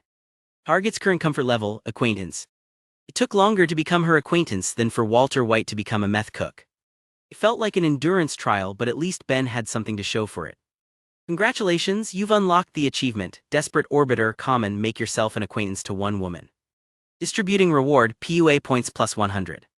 He didn't have time to celebrate the points because he discovered a problem. He was getting tired. He must have been crashing from too much coffee. Reminding himself to order tea in the future, Ben had to end it here or he'd yawn during the story of her volunteer work. Next move wasn't difficult and he got her number. Give me your number, I'd like to take you out sometime. This kind of confident, assertive line wasn't something Ben could have said without stuttering a week ago. His higher communication and charisma as well as his greater experience helped him say it in a seamless manner. The reason Ben said it like this was Beluga mentioned it was better to make his intentions known. This way, he would spend less time beating around the bush. Most women also preferred men that didn't hide their desires and were direct, though that only went for attractive men. Have the same come from someone ugly and a woman won't call him confident, she'll call him a stalker. Of course, Beluga also mentioned that even without being direct, there existed many ways to maneuver one's way into a woman's bed through the power of friendship. As a scholar, Ben was also interested in these. For research purposes, of course, just to preserve knowledge really. Although he didn't show it, it surprised Ben when Annabelle gave him her number without a second thought. It was much easier this time than all the numbers he got before. He assumed it was due to the higher comfort. That made logical sense. Someone wouldn't give a second thought to giving a number to someone close to them, but with a stranger, they'd at least hesitate. Out of nowhere, a system alert for stats interrupted Ben's thoughts. His face became serious as he got up, said a quick goodbye to Annabelle and walked out. Talking to her was great. He'd love to get to know her more, but would she give him stat points? No, Ben was a points digger and he wasn't ashamed of it. On his way out, he took a last glance at Annabelle. Love isn't enough in this day and age. Daddy likes the fancy things in life. The system was Ben's sugar mommy. Annabelle would need to step up her points game if she wanted some of that booty. Love was invented by people poor in points. With a cold face, Ben walked out the door, hardening his soul to survive in this cruel material world. Ben looked at his changed stat. Seduction skills. 2 drunk fatties are not completely immune to your abilities. I know baby steps are necessary, but is this supposed to be positive reinforcement? If Ben wasn't certain the stat was a 1 before, he wouldn't be sure if it improved considering this description. Forget it, haters gonna hate. A stat point was still a stat point. His hard work paid off. Ben waited for Beluga and Antonio to finish their interactions before saying goodbye to them. He felt dead tired and needed to go home to take a nap. There was another reason Ben desired to go back. When he checked his stats, something besides the seduction skills boost caught his attention. 850 points. It was enough for another mystery box. No fruits, no fruits, no fruits. A new mantra for a new occasion. Chapter 30, Clubrat's Fake ID. Slap. Ben slapped himself to calm down. Get a hold of yourself, it was just a nightmare. He dreamed all of his mystery boxes opened trash for the next week. 8 days expired and he was crushed to death by a giant banana peel. He was nervous that his next lottery would give him trash again, and it even haunted his dreams. He sighed, there's nothing I can do, I should just focus on accumulating points. I'll get what I get. Even if it's trash, it doesn't mean I'll die. I already have 2 potential dates. Before going to sleep, Ben texted Miyuki and pink-haired Katie to set up dates with them. Miyuki said she wasn't available for a few days, but Katie agreed to meet tomorrow. When he recalled that, Ben's mood improved. He got out of bed and stretched. Feeling refreshed, Ben decided to open a mystery box. A few minutes later, he was squinting, looking down at a plastic card in his hand. Labrat's fake ID item Fine X1. Ben wasn't sure if he should laugh or cry. It was a fine quality item and a fake ID would be useful for him, but the photo. Why is it Danny DeVito? The photo was a selfie of Danny DeVito's grimacing head, and not in his youth, very recent. In fact, it looked like it was taken on the toilet yesterday during a bout of constipation. Am I supposed to use this? This guy's 75 years old. Ben wanted to throw it in the trash but stopped when he read the description. Club Rat's fake ID item Fine X1 guaranteed to be accepted as your ID under certain conditions.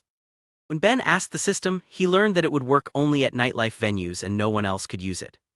Ben had to double-check then triple-check the ID against the text. Will this really work? There are a lot of problems here.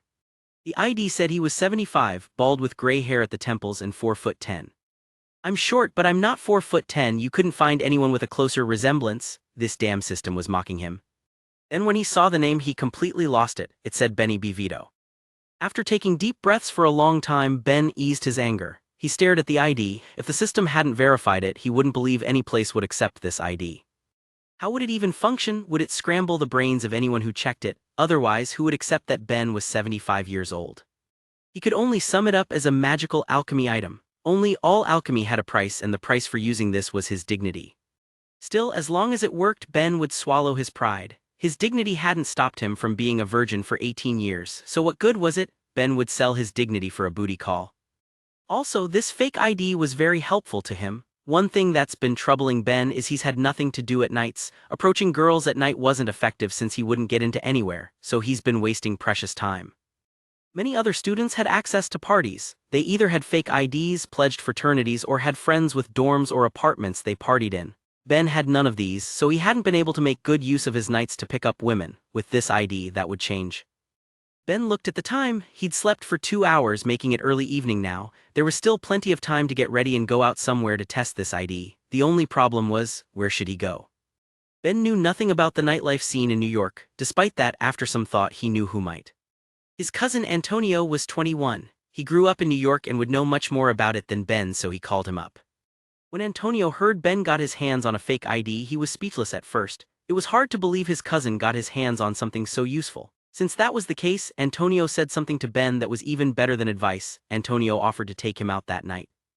Antonio felt it was what he should do as a cousin and friend. He knew the perfect place to take Ben, and it was even near his dorm.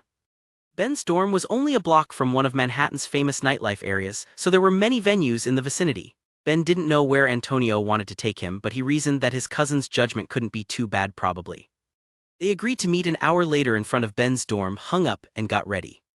Ben's eyes glowed with excitement. He hadn't been to a party since he was 13, and that was Adam S.A. Schwartz's bar mitzvah. The nightlife scene was opening her slutty legs to him at last. He looked into the bathroom mirror as he checked his clothes, putting on his best smile. Ben rehearsed expressions and various poses. I should go over some lines so I'll be in form when I'm out. Looking at his reflection, he put on a confident smirk. Hey there, what's your name? Oh, interesting name. Me, I'm Benny B. Vi Fuu *K. That ID even scrambled his brain. Chapter 31, The Dong Game. Ben gazed at the flashing red neon sign above him that read Domina. It was the name of the bar Antonio brought him to. There was a line of people out front waiting to enter, clogging up the noisy nightlife street even further. Are you sure this place is good? Ben asked. Yup, this spot's famous for chicks, Antonio replied. So you've pulled chicks from here before?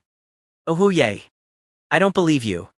Well, it's not me but a buddy of mine. Woohoo boy, he tore it up. Antonio rocked his grinning head up and down. Did he though?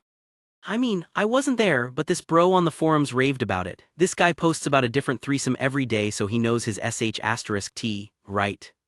Does he? Antonio dropped his smile. Okay, look, you know I turned 21 not long ago, so I'm not clued into Manhattan bars that much. Let's just see how it goes. Ben didn't feel great taking nightlife advice from a bro on the forums, but it's not like he had a better source. All right, did you have to wear that shirt though?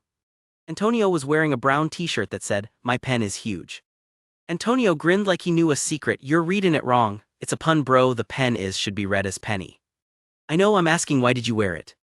Antonio looked at him like Ben was an idiot. Chicks dig huge dongs, bro. I need to explain this to you. Ben's jaw dropped. His cousin has gotten stupider with age, he cursed in his mind. Whether or not they like that isn't the issue, the problem is the shirt. Then Antonio tapped his head and showed an apologetic smile. He rebuked himself for not having more patience with Ben. He recalled that Ben was only 18. When Antonio was that age, he also wasn't aware of many basic dong rules.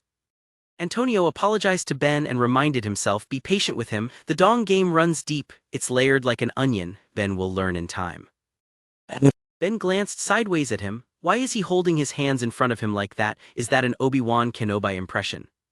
Antonio gave him a reassuring nod. Don't worry cuz there's levels to this, trust in the process. Ben rolled his eyes. Whatever, but I've seen you in the sauna when we were younger and it is not as advertised.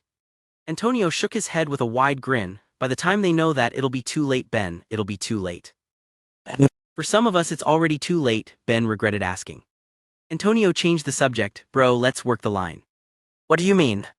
We don't have to be inside to pick up chicks. We can first butter our biscuits outside a bit. That way when we get inside we won't be startin' with empty plates. We'll already have some chicks to talk to.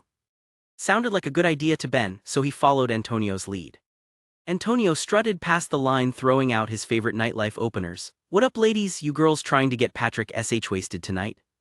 The girls glanced at his shirt and showed expressions within the narrow range between dislike and disgust. Their verbal responses were not ideal. After a few rounds with similar results, Antonio figured the verbal opener wasn't working. He tried a confident non-verbal approach. He walked over to some girls with his thumbs out, pointing them in a rocking motion to his shirt as he nodded and made hard eye contact. A few minutes later, the two of them waited online. Ben patted Antonio's back, consoling him. I bet the lighting out here is the problem. Let's try again inside where there's better lighting. Yeah, you're right, I'm sure that's it. Antonio raised his head again. Ben thought the lighting should be better inside. Hopefully it'll be dark enough where no one can see that shirt. After a while they reached the front of the line. It was time for the ID check. Ben took out the Club Rat fake ID, taking a last look at the old grimacing troll on the front. According to the system, this would get him inside. He didn't see how, but it cost 500 points. If it didn't work, he'd sell it on eBay to try to recoup his losses from Danny DeVito fans. With a nervous smile, Ben handed the ID to the bouncer. As the bouncer looked between Ben and the ID, Ben bent his knees and puffed his cheeks to look more like the photo, but it was all for nothing. It worked. The bouncer didn't give the ID a second glance, letting Ben through right away. It's really a magical alchemy item, Ben told himself as the gate of truth tore away a chunk of his dignity. Ben followed Antonio up a set of gray stone stairs to the bar. With every step closer, the blasting music grew louder. When they stepped through the large wooden doors onto the dark dance floor, the boom of the music became overwhelming. Men and women filled the space, laughing and shaking their bodies. Antonio leaned over to Ben to whisper something in his ear, but Ben couldn't hear a word of it. The music was loud, but that wasn't the reason. Something else was ringing in his ears, capturing all his sensory attention. It was a system alert. Dungeon instance detected. Special event initiated. Chapter 32, Dungeon instance. Dungeon instance detected. Special event initiated for user's first dungeon run. Ben's eyes popped out as he peered around. The bass from the speakers thumped in his chest. The heat from the dancing and drinking patrons washed over him like a wave as he tried to acclimate. Yet no matter where he looked, he didn't see any goblins or orcs running around. What dungeon? This is a damn bar. Special event, slaying biddies and adventurers, double rewards for the next 3 hours. After this alert, Ben flipped his script. What bar? I was blind, but now I see. This is clearly a dungeon. He would call it Hogwarts if it meant double rewards. Despite the lack of monsters, this bar domino was unusual. Although it had everything a normal bar did, there was a dominatrix or S&M theme, decorated with lots of black leather, whips, and sharp metal spikes. Is that why the system considered it a dungeon? Ben squinted. I just hope slaying is a metaphor. Antonio brought him back to earth with an elbow nudge to the arm. Bro, have you ever done night game? Ben shook his head. Antonio realized Ben had never been out to a nightlife venue before and understood Ben needed to learn the basics first. Okay, cuz it's like this, approaching women at night is different. If you see a chick by herself, you can open her like normal, but at night very few people are alone, most travel in packs. This causes many more issues. For example, let's say there are 2 chicks and you open one of them. What do you think is gonna happen? Ben shrugged. What'll happen is regardless of how much your target likes you, her friend will pull her away, effectively blocking your C***CK. Antonio's face became solemn. This is the dreaded ancient practice of C***CK blocking you may have read about in history textbooks, but in modern times, scholars now understand the psychology of these villains. Antonio gave off the aura of a philosopher in a D***CK t-shirt. The reason for the C***CK blocker's dark path, she doesn't want to be alone. Get me? If you occupy her friend, the other chick's going to be left by herself, which is a nightmare to a woman. On top of that, the C***CK blocker can also become jealous of the target because they're getting all the attention. Ben processed this new information. Speaking over the loud music, Antonio continued. That's why we call any group a set, and the ones that are not your target chick, the potential blockers of the C***CK, we call them obstacles. Think of obstacles like mines that if not diffused will blow your setup. Obstacles, the word seemed too appropriate to Ben in this dungeon instance. Yay, try opening some sets yourself first so you'll know what I'm talking about. I'll tell you what to do. So far you've mostly been opening chicks who were alone, right? Ben nodded. He opened some groups to practice public speaking, but those never went very far. All his success was with solo girls. Okay, so before you were using single target openers, but now you're going to use group openers. It's important you open all the chicks in the set together, not only your target. Otherwise the obstacle will trigger a timer and eventually explode. That means your opener also can't be too direct on one chick. It has to be an indirect opener for the group, some question or comment to get everyone to take part. Ben understood. He came up with some ideas. Right, so you open the set and then once you're stuck in, you work on diffusing the obstacle. You do that by chatting them all up first and even giving the obstacle more attention. Then once she's diffused, you can focus on your target and hope the obstacle will go off and do her own thing. Ben got the general point. Okay, I'm going to try it. Ben scanned around for a group of 2 girls in the corner at a small round table. He saw 2 girls talking. He made his approach. Hey girls, Ben greeted. The 2 girls looked up at Ben, waiting for him to continue. Group opener, a question that includes both of them, he reminded himself. Who's the bigger slut? Ben needed to choose his target and sluttiness was his key factor. He wagged his finger from one girl to the other, doing eeny meeny miny mo. He expected one of them to stop his finger at the correct answer, but his answer never came, not with words anyway. He dodged a drink. What's with that opener? Antonio yelled. It's basic math, they can't both be the same level of slut, Ben defended himself. Why ask them who's sluttier at all? Or ask what looks and personality. I'm not that shallow, I only care about sluttiness. Antonio's mouth hung open, he was speechless. He felt there was a pearl of sage wisdom to the words, but somehow the logic seemed flawed. He made a suggestion. Okay, that opener didn't fly, ease up a little bit. How about you try something different? Instead of a question, try a comment. Ben thought it sounded reasonable. He looked around for another 2 set and spotted 2 women at the corner of the bar drinking beer and chatting. He went over. A comment this time, he said to himself as the 2 women glanced at him. Of the 2 of you, Ben paused, showing a confident smile, one is a bigger slut, that one would be. You did eeny meeny miny mo again, Antonio shouted. It's called using body language, take a speaking class and you'll know about it, Ben responded. Antonio rubbed his temples. Aight, it's clear you're not ready to make up group openers on the spot. Ben sighed. Fine, even though those sets bombed, he made an important discovery. Now that I consider it, the system should have some hidden stats. My drink dodging skill has improved by leaps and bounds. The young hero's growth motivated him to continue exploring this treacherous dungeon. He was becoming more powerful. Chapter 33, Diffusing Obstacles. You guys look like you're having the most fun out of anyone here. Ben opened 2 women at the bar using the line Antonio gave him. Yay, we are, the cute one said as they both chuckled and looked at him. He chatted both of them up with jokes, keeping it friendly, not focusing on his target. Choosing a target was easy in this set, one was cute and one was a 310, unacceptable by both system and man. Things were going well, the three of them laughed and conversed over 5 minutes, then the cute target excused herself to make a phone call outside, leaving the obstacle with Ben.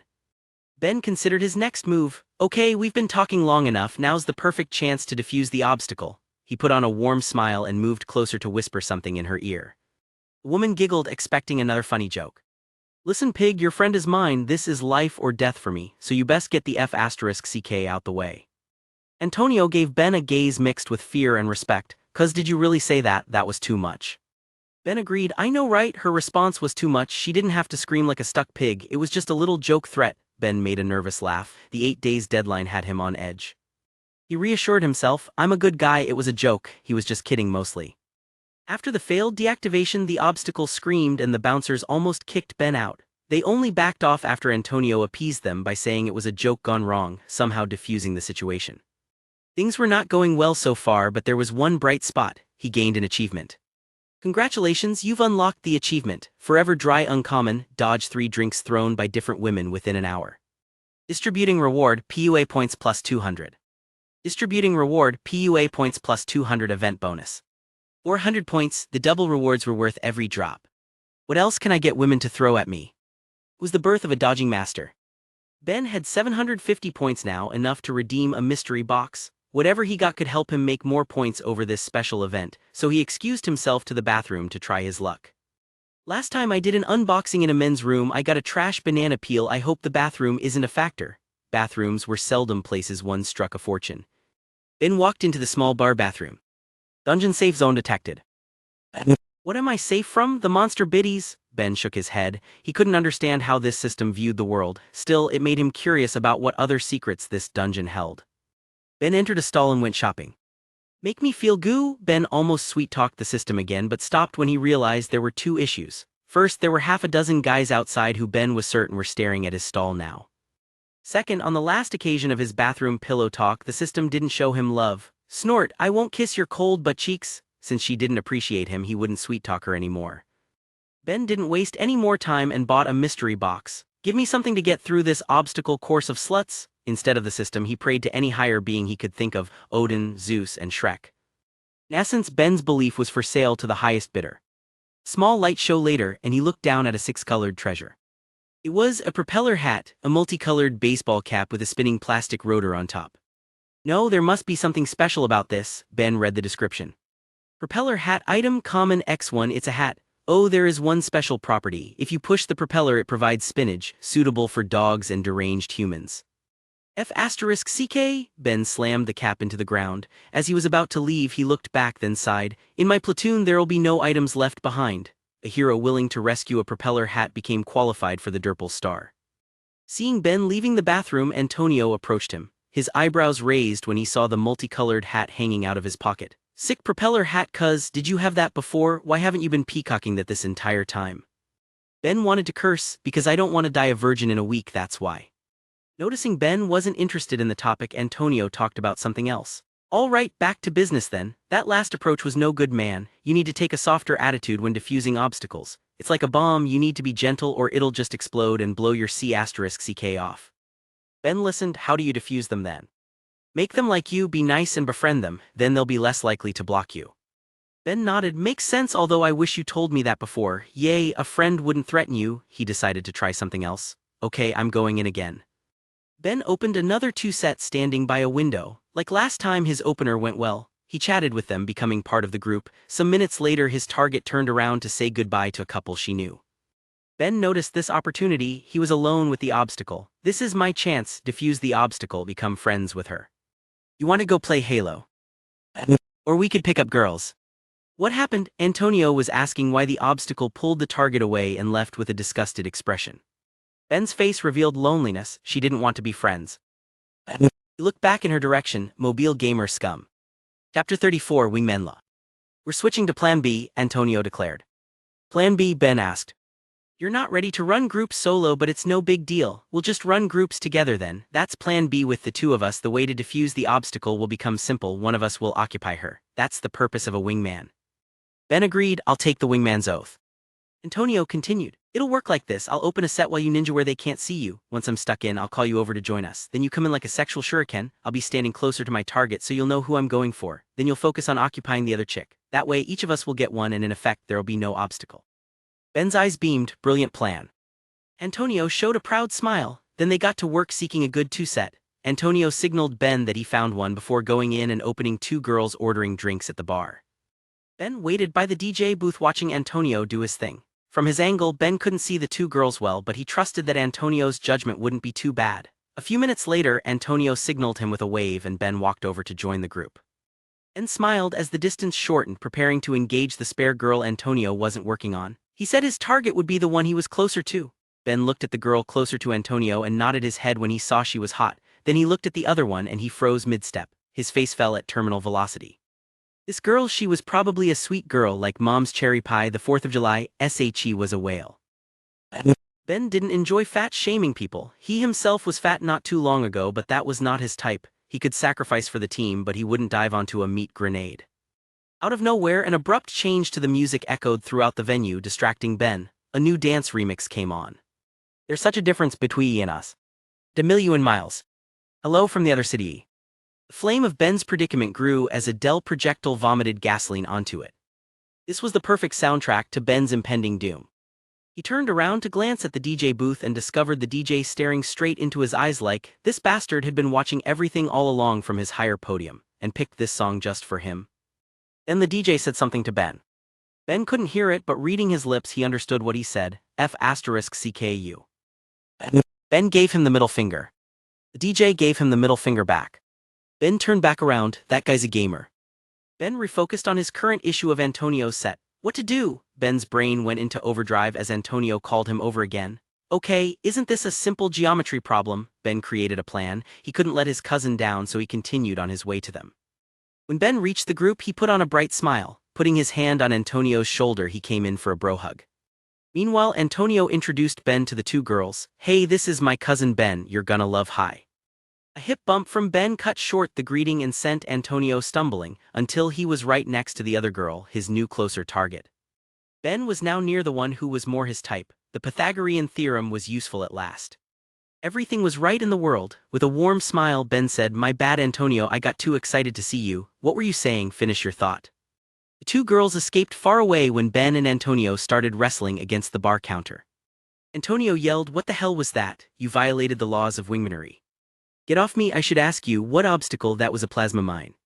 They only broke it up once a security guard threatened to toss them out of the bar.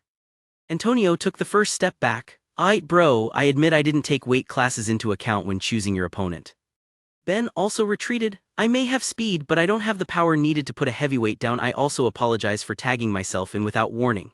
He wasn't that sorry though, because that encounter got him 2 achievements. Congratulations, you've unlocked the achievement, Boxing Out Uncommon. Use physical positioning to remove a competing male from a target's vicinity. Distributing reward, PUA points plus 200. Distributing reward, PUA points plus 200 event bonus. Congratulations, you've unlocked the achievement, Diffusing Traps Uncommon. Diffuse a dungeon trap. Distributing reward, PUA points plus 200. Distributing reward, PUA points plus 200 event bonus. Ben narrowed his eyes at Antonio. So that whale was a trap. I'll need to watch my back. I've read many novels where a close friend betrayed someone in a dungeon for treasure. Despite that, Ben couldn't hold back a stupid grin. He was rich now. I have 1050 points. Will there be new items I can buy in the store? Ben ran to the safe zone like his HP was at 1. Chapter 35, Dungeon Hidden Zone. Dungeon Hidden Zone detected.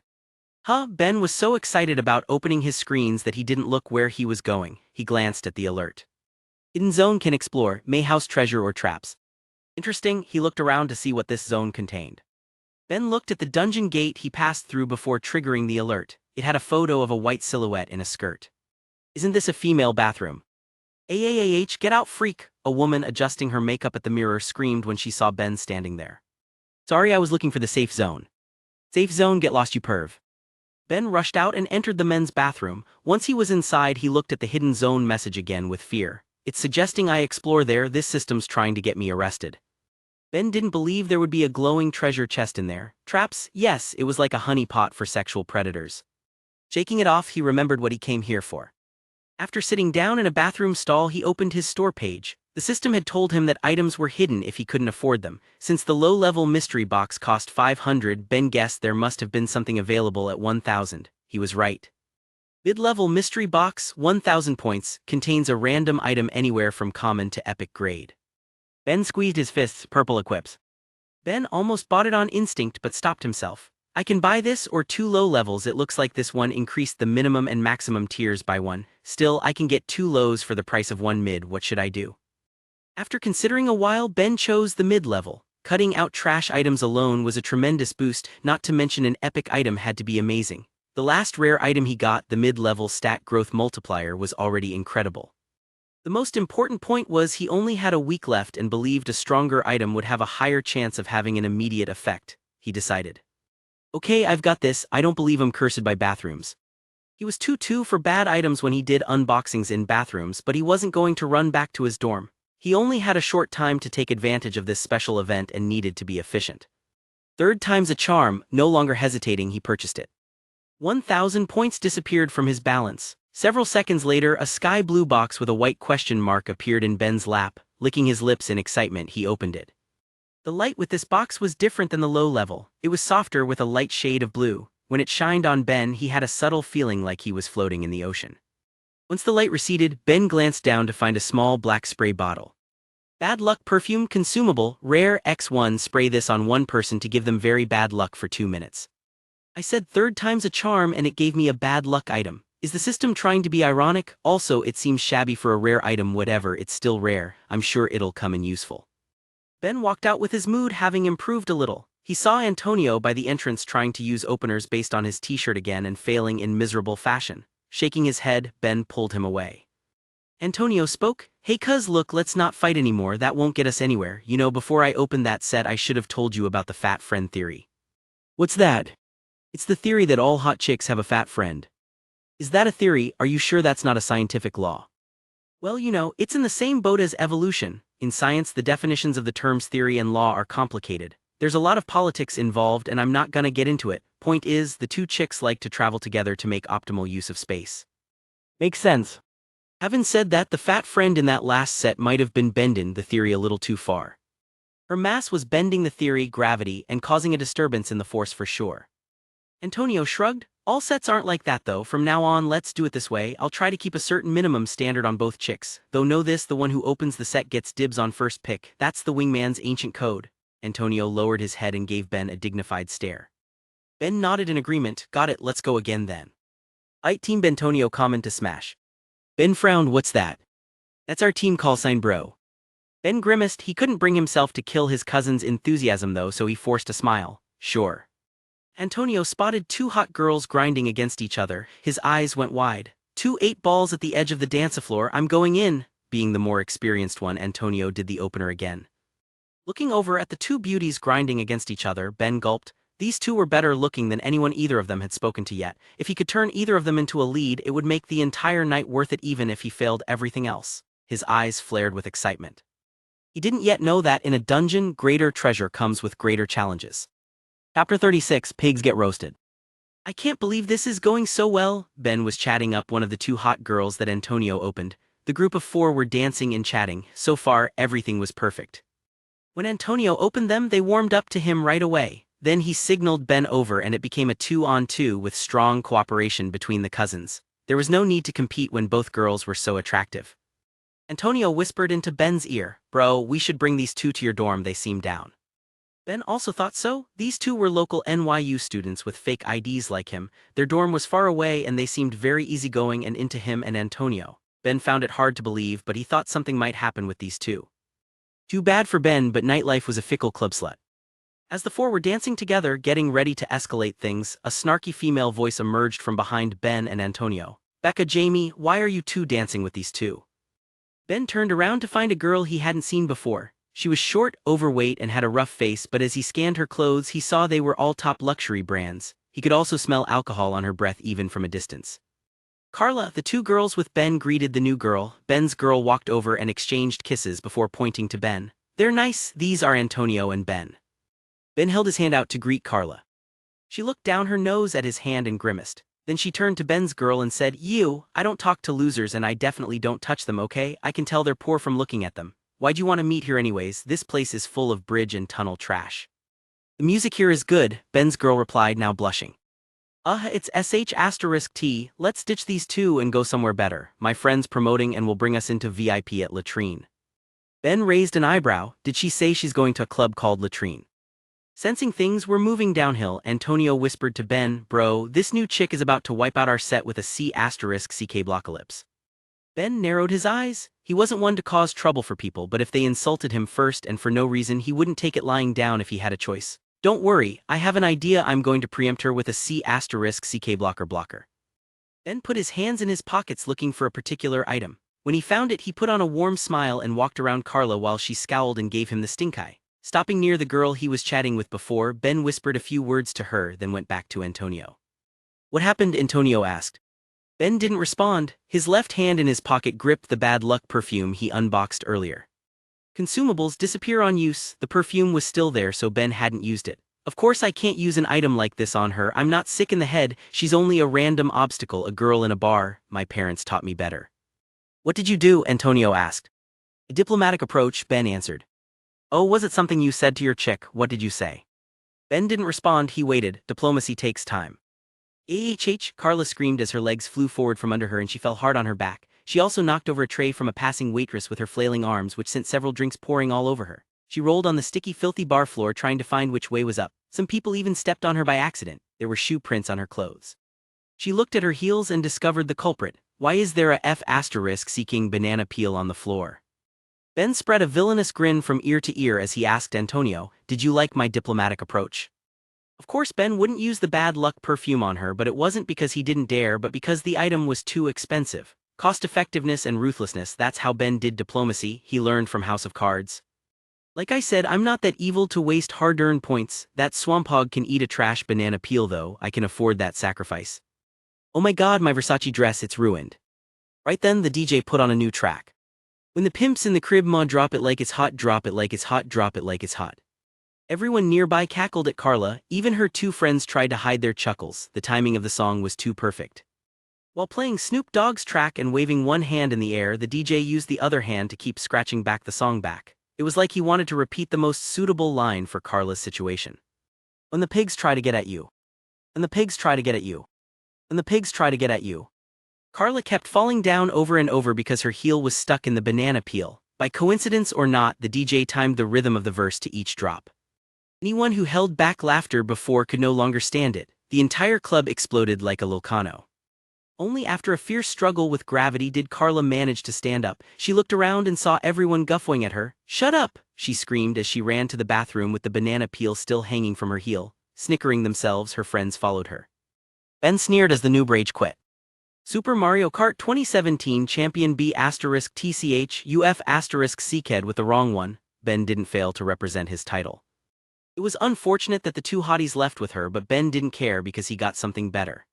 "Congratulations, you've unlocked the achievement. Creativity fuels the future. Fine, use a system item in an unorthodox way to defuse an obstacle. Distributing reward, PUA points plus 500. Distributing reward, PUA points plus 500 event bonus. Exchange a trash banana peel for 1,000 points. Time for another mystery box. Francis Underwood would be proud." Chapter 37, Dungeon Event Mini-Boss. "Quit playing games with my points, tilde na na na na na na na na with my points, na na na na na na na na baby, my points, my points." Ben was looking down at the blue mystery box, singing his modernized version of Backstreet Boys' "Quit Playing Games" to the system in his head. He figured if he tried something new on occasion, at some point he'd tickle the tsundere system on the right spot. After a deep breath, he unboxed it. Few seconds later, he held a new system item. "First, she attempted to turn me into a criminal. Now she wants to make me an addict." Green pack of cigarettes was in Ben's hands. "Lucky Clove cigarettes item, fine, X20, temporarily increases the smoker's luck a little while smoking." Ben didn't enjoy smoking, but he wouldn't catch lung cancer before the system killed him in 8 days. "I'm not sure how useful a little luck is going to be, but there's 20 of them, so it's not bad." He walked back out to the main area of the bar and noticed Antonio was talking to a single girl on a black leather couch. Lucky guy, he found a girl alone. Antonio was right earlier that very few girls were alone in bars. It made things more difficult because of dealing with groups, which Ben learned the hard way today. He felt the cigarettes in his pockets. Well, not much time left, might as well try these and see what happens. Ben went to the smoking section, which was an open patio area at the back of the bar he'd spotted earlier. Upon entering it, he noticed there were a few chairs and heating lamps, but the biggest feature of this area was the open night sky, and of course the ability to smoke. Smoking indoors was long prohibited in New York. The loud music retreated to the sounds of light conversation and system alerts. Dungeon hidden zone detected. Another hidden zone, Ben shrugged. He didn't have a lighter, so he asked a guy who was smoking to borrow one. Receiving a lighter, Ben took out a cigarette and put it in his mouth. Unlike normal cigarettes, which were white or sometimes black, these cigarettes were emerald green. Ben lit one up and tasted it. Ugh. When he exhaled the smoke, he was also surprised to find it was dark green. What's more is he expected to cough since he'd never smoked a cigarette before, but it wasn't harsh at all, almost like breathing in sweet air. When Ben tried to return the lighter to the man, he discovered he had left, having gone inside and forgotten about it. At that moment, an alluring female voice floated over from behind him. "Hey darlin', do you have a light?" Ben turned around. "Oh," is all that came to his mind. If he had to describe this woman's appearance in one word, it would be provocative. Everything about her style was snappy and revealed so much skin that Ben almost made a loud gulp. She had chin-length white hair with deep red eyeshadow that caused her to stand out like a fox. A black low-cut dress exposed her large cleavage. It lured Ben like a warm bed he had an urge to dive into. This sudden beauty made him speechless for a second, but he soon regained his grip. Ben took out the lighter the guy forgot and lit up an open flame in front of the woman. As he looked at the lighter the guy forgot to retrieve, he wondered, is this because of the lucky cigarette? She gave him an alluring smirk, took out a cigarette, put it in her mouth and leaned forward into the flame. In this dark area, it lit up her breasts and gave Ben an even better view. "Thanks," she said. "No thank you," he thought. Ben had no qualms with battling in an all-night staring contest with those nipples poking through her dress, but something happened that was even more compelling. Dungeon event mini-boss detected. Ben searched around. At the moment, only the two of them were in this area. He looked back at the woman. "Is it her?" Ben tried to make sense of it and developed a guess, so he asked her to find out. "Do you work here?" She smiled. "On occasions such as tonight." She exhaled smoke with a sideways blow. "I'm a promoter, the name's Leah." Then, he was still lost in thought about the implications of her title. Then he reasoned, "Well, I'm not sure what the deal is with this dungeon thing. For now, I'll treat her like normal and act as any responsible adult male should. I'll try to bang her." It was hard to find a single woman out at night. "This is my chance. She has no whole goalie around. I'll drive it straight into the net." He turned on the charm. "How often do you work here?" 2 nights a week. Honestly, this bar doesn't have suitable parties that often. Rest of the time, it's dead as dinos." Ben smirked. "Since you said honestly, does that mean when you don't say that you're lying?" Leah blinked a few times. She didn't know how to answer, so she responded with a sexy smirk of her own. She leaned her head to the left as her eyes glistened a bit at Ben now. "Maybe." Target's current attraction level, curious. "I'll need to be careful around you then," Ben teased. Several minutes later, their laughter reverberated through the entire section. "If I can raise her attraction level a bit more, maybe I could go for a number." Their cigarettes already went out, but Leah looked at Ben with a coquettish glance before pulling out another one. As she was about to ask for another light, something interrupted them. A third party walked out into the smoking section. "Babe, there you are." A huge muscular man strolled up from behind her. When he saw she was talking to Ben alone, his eyes became cold. Hostile adventure detected. Chapter 38 Dungeon Break. "Come on, we're going back in," the hulking man ordered Leah. Her eyes betrayed a trace of annoyance, but she put away the unsmoked cigarette. "I've gotta go, bye," she waved to Ben as she walked inside. Her boyfriend didn't follow her. He stayed in place staring at Ben. When she was out of sight, he issued a threat. "Don't let me catch you talking to my girlfriend again, you little douche, or I'll F***ck you up." After leaving those words with a menacing glare, he followed behind her. Ben gritted his teeth as he tasted the humiliation, but it wasn't unfamiliar to him. His life had improved the past few weeks, so he almost forgot what it was like. He watched his lonesome reflection in the glass window of the bar. "When will I not be someone's ashtray?" He looked down with a self-deprecating smile. He thought of using the bad luck perfume 2 or 3 times in fact, but that was a rare item. If he used items like that on any random jabroni with no potential gains for himself, he'd end up dead in a week like an idiot. Would it be worth it? Ben shook his head and walked back inside. Walking through the dim-lit bar, music blasted in Ben's ears as he glanced down at his phone. The 3 hours for the event were almost up.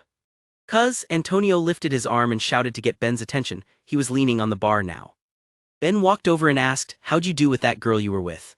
"Good, got digits. How about you, any luck?" Ben swept his teeth with his tongue and shook his head. Antonio shrugged. Don't worry about it if you haven't noticed night games much harder. Why? Antonio put on a helpless smile. Man, have you looked around? The guys that go out to bars and clubs tend to be taller, better looking, and richer because they can afford to spend on these absurd entrance and drink prices. It's a much more competitive and challenging scene. On top of that, every chick gets hit on by 10 dudes, so their egos inflate. Their standards become unrealistic, making it harder for average-looking guys like us. Ben rubbed his chin. He felt what Antonio said was reasonable. Antonio continued, that doesn't mean night game is useless. After all, bars are the best place to find the mythical drunk sluts. It's their natural habitat. They're creatures of the night. Daytime is a different animal. Last call, the bartender yelled. The 3-hour limit on the special event only had a few minutes remaining and the two of them were exhausted, so they went outside first before people crowded the exits. You want to do this again tomorrow? Ben asked. He'd be out every night from now on until he cleared his death mission. Antonio shrugged. Sure, why not? I ain't got nothing going on. Then he remembered something. Oh, can you meet me at another place a bit earlier tomorrow? I want to show you a spot. Ben agreed. As they were about to bid farewell, Ben froze when he heard an alert. Dungeon break detected. He blinked. Dungeon break. Antonio yawned, then asked, what's the matter? Ben glanced at Domina's entrance. It was late now and there were fewer people on the streets. The staff in the bar turned off the music and switched on the lights. This was something nightlife venues did to urge the patrons to exit so the staff could go home. As a result, everyone rushed the exits. Ben watched as the wooden doors to the bar swung open and a crowd of people flooded out. He made a guess, but he checked with the system to confirm. Dungeon break, all summoned sluts return to the wild. It could be an opportunity, but only for the bravest adventurers. Ben's eyes glimmered. Now that I consider it, it's a good time to pick up women. Ben understood the logic of the system. The girls coming out now would be the drunkest. Antonio, this is no time to rest. Destiny is calling all heroes to assemble. Antonio knitted his eyebrows. He didn't understand what Ben was talking about. Ben explained with urgency. All the drunk women are flooding out. What better time to run openers than now? Aren't they going home? Let's convince them to bring home a stray. Antonio didn't need to hear another word. He slapped himself twice on each cheek. I'm hulking out. Feeling more awake, he looked at Ben with newfound respect in his eyes. Great men always keep their eyes open for opportunities. Ben was staring at breasts and asses. All right, this won't last long. Machine gun openers, stick and move, fire off an opener, and if it doesn't fly, move to the next. I know you're tired too, so just say whatever. Antonio, assemble! Antonio cried to the sky, but Ben was already in the thick of battle. Ben looked around for a decent target. *T, I haven't done openers this tired and with so little time before. He felt half-conscious, like he wouldn't even be able to filter his speech anymore. Then his head swiveled because he heard Antonio's voice. His cousin started before him. Antonio was talking to a girl on the street corner. I like you. Why? She asked. You seem nice. Thanks. I like you so much, so far don't ruin it. Thanks. I love you. My dick's getting hard right now. That's very inappropriate, she said. I'm not breaking any boner laws, I don't think. I want to touch you right now. I want to be all over you, like stink on a monkey. Antonio raised his eyebrows. Wow, I'm shocked most people would have run away by now. I'm in a wheelchair and we're at a red light. I like patient girls. Chapter 39, First Proper Date. 7 days. For the 100th time today, the voice of Samara from the ring rang in Ben's head. That was also the number of times he'd checked his phone's clock since he sat down. She sure is running late. He was sitting at a candlelit dinner table in Gregori's, an Italian restaurant, by himself. The sound of couples chatting blended with light classical music to create the perfect romantic atmosphere for a date. Ben had spent a lot of time researching online to find this place, attempting to make this occasion perfect, but he wasn't meant to enjoy it alone. Yesterday ended getting no new phone number, so he was depending on today's date. He arranged to meet Katie, the anime fan girl from the park, a week ago. They confirmed it yesterday for this time and place. She said yesterday that she'd come, so I'm sure she'll be here soon. An old male waiter with a kind disposition put his hand on Ben's shoulder. Young man, it's been 2 hours, I don't think she's coming. He had a sympathetic face and eyes that sheltered their own painful memories, the sort of eyes that had a story to tell, the sort that spoke without saying a word. Ben gazed for a long time into those honest eyes. It was as if he could see himself in them, the him that made foolish mistakes, the him that hid from pain and difficulties that avoided the truth. Who? Ben asked. Who's coming? I'm not waiting for anyone, I'm alone, I like it here. They stared at each other for several seconds, before both glancing at the empty seat opposite Ben. There was a 5-course meal there. It was Ben's first proper date. He was so nervous that every time the waiter asked him if he needed anything, he couldn't help but order something else for both him and Katie. He looked back into the old man's sincere eyes, feeling bad for the ridiculous lie he told before. My wife died, Ben doubled down. Today was our 3rd anniversary. The old man's eyes were like a clear pool of water. They were deep, filled with life's vicissitudes. He listened to Ben's tale while nodding his head with warmth and understanding. Did she? No. The waiter sighed. He gazed into the distance, lost in his own memories, the good times and the bad times, the pain and the happiness. It wasn't until several minutes later that his mind returned to the present.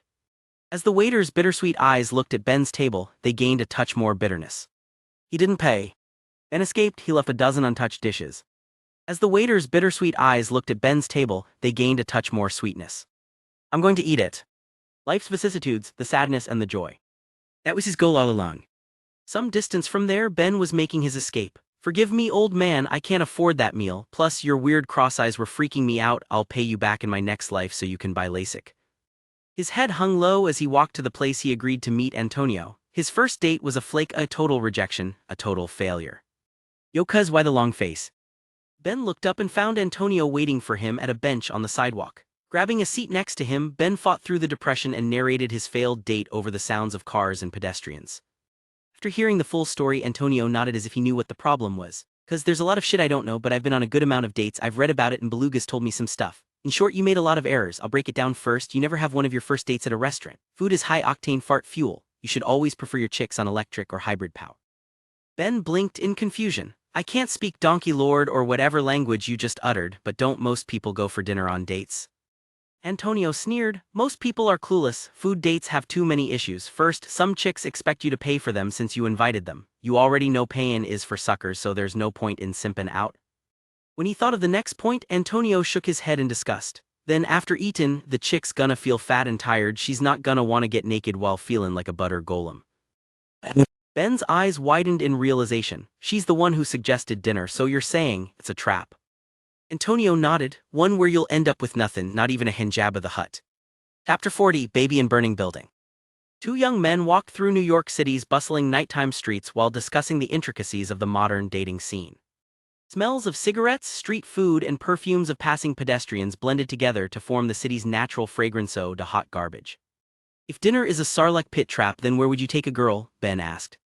Antonio answered, pretend she broke her jaw gossiping with her girlfriends and keep her on a liquid diet. Drinks are best. If they don't drink alcohol, then coffee. If nothing else, you can go for a walk somewhere. Just don't let them stuff their face in front of you, especially on a first date. This ain't Pac-Man. Ben typed a note into his phone, Pac meaning not allowed. Antonio continued, second issue, when's the last time you spoke with her? Last night when we confirmed today's date. Antonio shook his head with a helpless smile, you're courting death. Ben's right eye twitched. Ever since he introduced his cousin to Asian web novels, he's been picking up random Xianxia terms and using them in normal conversation. Antonio explained, bro, you've got to understand that most chicks have the attention spans of toddlers. If you don't want to get flaked on, remember this word, confirmation. You need to get confirmation the day of the date and more than one. It ain't as simple as it sounds. In general, texting and calling chicks is like playing checkers. There are all kinds of errors you can make where any of them will queen her. That'll be game over for you. Ben released a stressful sigh, so is this lead dead? Antonio's face showed a smirk. Maybe not. I'm gonna teach you how to beat any girl in checkers. You'll use a favored tactic of the greatest strategists of ancient history. His smirk distorted into a scheming grin. Cheat. Some would frown upon that word, but Ben wasn't one of them. He loved infinite gold hacks. This was a flavor that matched his appetite. He listened with more focus than in any class since he started college. Ben's attitude satisfied Antonio, who believed future prospects with women would improve depending on two characteristics: how eager you were to learn and how little shame you had. In these characteristics, Ben was a top prospect. Antonio needed to take proper care of this baby Yoda. Antonio said, if setting up dates is like a checkers game, then all you gotta do is flip the board around. I'm not following your metaphor. Antonio chuckled. Look, society expects guys to pursue chicks, not the other way around, right? In that scenario, she's the prize. That puts you at a natural disadvantage. As any good wargame vet knows, the defender has the edge, so if you play by the rules, you'll always be fighting an uphill battle. Lucky for us, this battlefield is one of perception. The roles of attacker and defender ain't set in stone. So all you gotta do is reverse the roles and become the prize yourself. So I should become a pinata. Antonio shrugged. If you want, now that I think about it, a pinata doesn't work a day in its life. So I have to hang from a ceiling while a gang of children beat me into a hate crime victim. No, then you can be the candy. I'll only end up in a chubster kid's stomach. Shut up, you're ruining my metaphor. Look, my point is, you've gotta flip things around so it seems like you ain't the one chasing her, even though you are. If you play it well, you can even make her chase you. Ben didn't know Antonio was so clever. While his ears filtered out the loud honking cars in the background, he pondered the concept. Antonio stopped walking and turned to Ben. She thinks she flaked on you, right? That is, if she even remembers you had a date. I'll show you a move as an example. Give me your phone. Ben handed Antonio his phone and Antonio typed a text message. On the other side of town, Katie was at her hair salon getting a trim. Beep, her phone emitted a new message alarm. She picked it up and saw the sender. Oh, it's that guy I talked to yesterday, Ben. Wait, didn't we have a date today? I totally forgot. Oh well, guess I flaked on him. Whatev. Then she read the text. My bad, I couldn't make it. Hope you didn't wait there long. Had emergency. Baby in burning building. Katie raised an eyebrow. Is he saying he saved a baby in a burning building? She was confused, but intrigued. So he flaked on me. Now she was even more intrigued. A guy has never flaked on her. Baby in burning building, what am I, Superman? Ben yelled. Nah, that's ridiculous. Superman wouldn't care about a single baby. He's economical. If you ain't in a bus or plane, you're going in the river, Antonio replied. You made me sound crazy. Antonio laughed. It was a line that was both funny and interesting. More important is she won't know if we're kidding or serious. Confusion is the name of the game. If you can keep a chick confused about you, she'll keep thinking about you, making you the prize. Trust me, bro, it'll work. That'll hook her. Beep. The two of them gazed at Ben's phone as it got an alert. It was a text message from Katie. Ben glanced at Antonio, who was still smirking, then he read the message. No probs, we can resched. Tell me about this baby. Ben gasped before shouting, baby in burning building. He believed he discovered a hack to the Matrix.